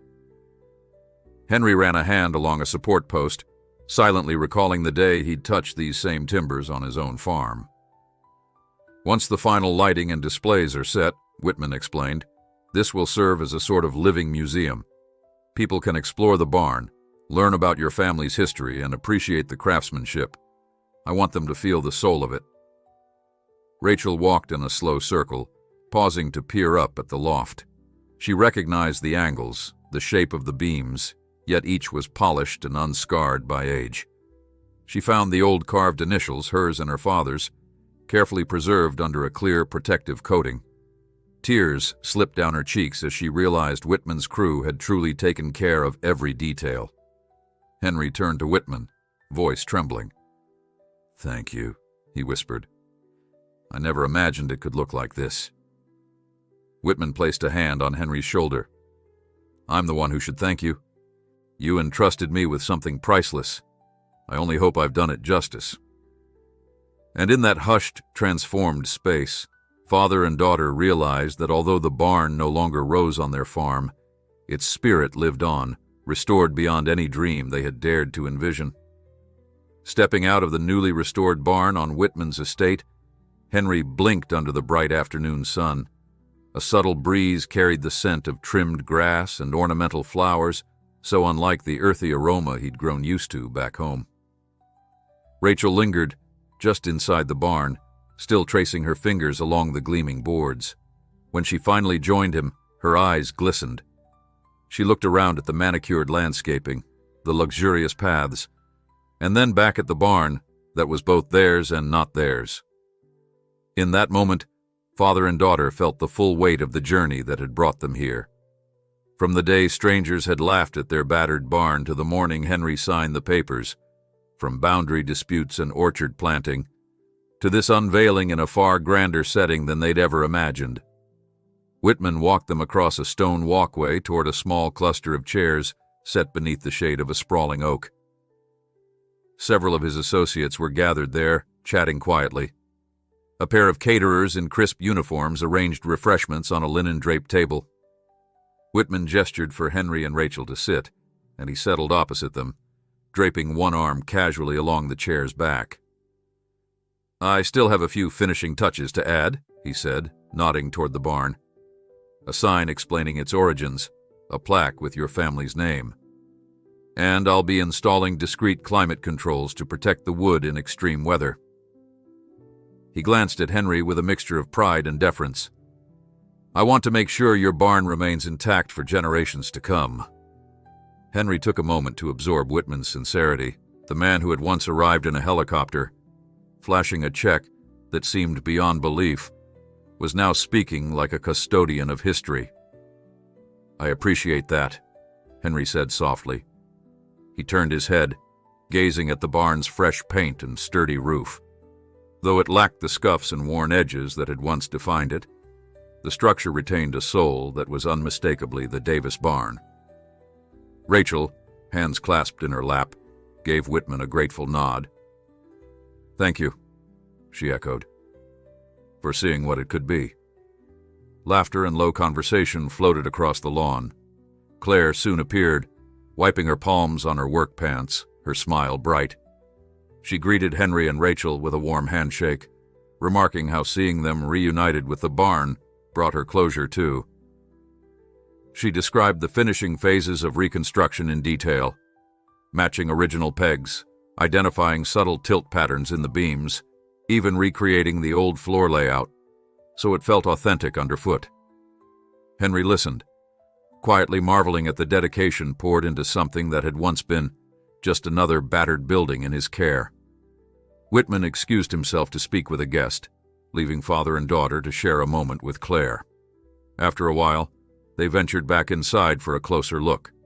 Rows of overhead lights had been installed, casting a soft glow on the rafters. Decorative signage hung from certain beams, each sign explaining the barn's heritage, how it was built by Henry's grandfather, how it had withstood storms and time. Farther along, a small display showcased photographs contributed by Mary Anderson, the Pinewood Gazette journalist. Henry spotted images of himself, Rachel, and the barn in its original state, capturing that slightly tilted roof and peeling red paint. Tears pricked his eyes as he recalled how those flaws used to embarrass him whenever out-of-towners appeared, yet they were exactly what had drawn Whitman's admiration.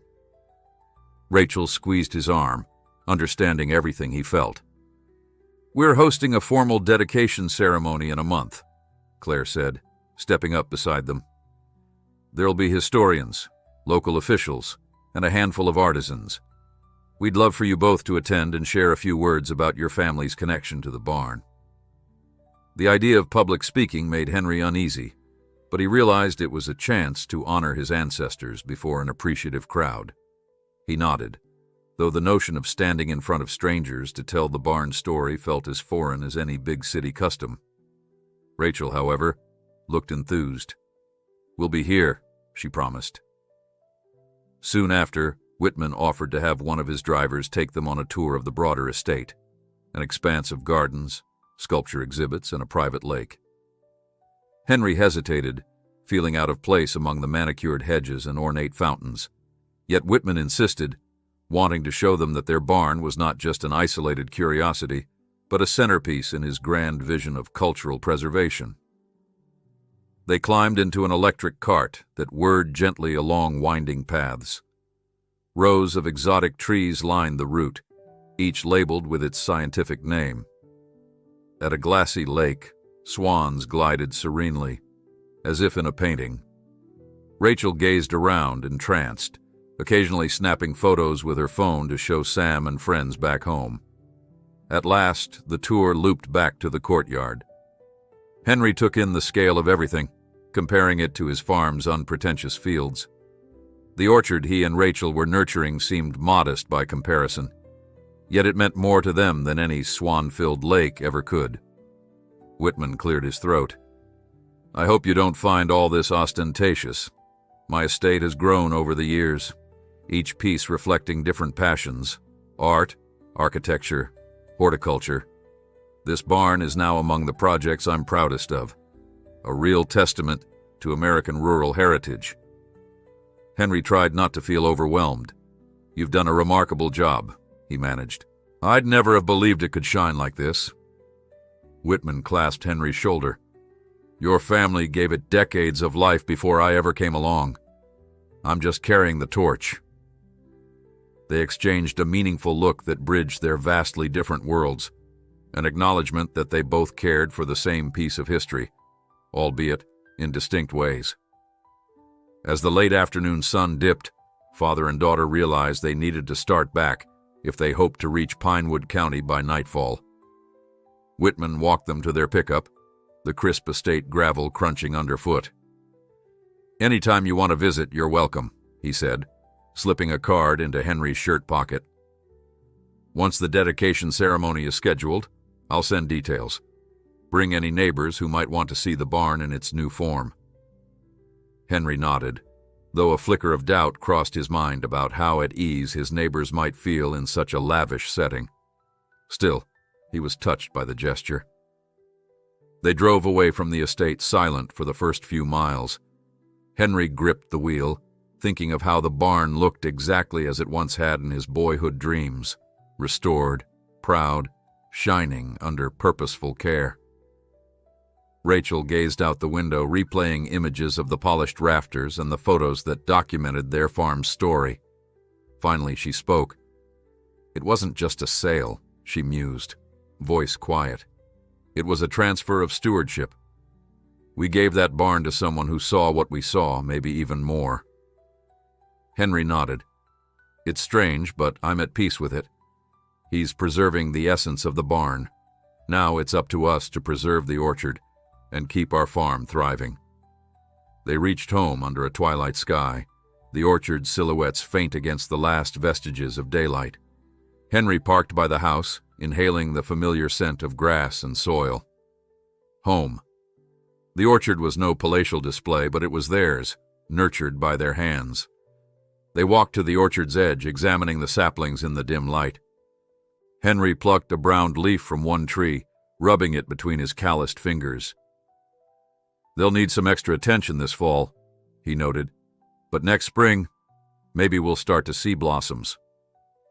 Rachel folded her arms, smiling at the thought. Morning came with golden sunlight, filtering through the orchard leaves, painting soft, dappled patterns on the ground. Henry rose early, strolling along the rows of trees, occasionally patting the soil around their bases. He remembered how, in earlier years, he'd do the same inside the barn, checking each corner for leaks or rot. The orchard was different, yet the routine felt similar, caring for something that needed his devotion.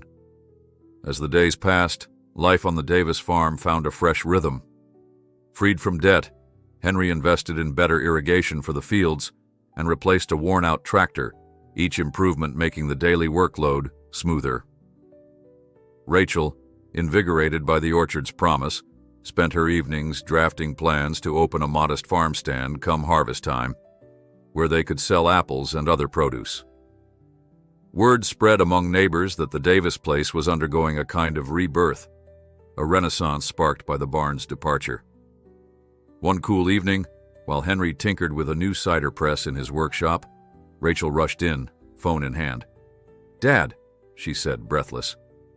"I just got an email from Claire. The barn's official dedication ceremony is scheduled for next month.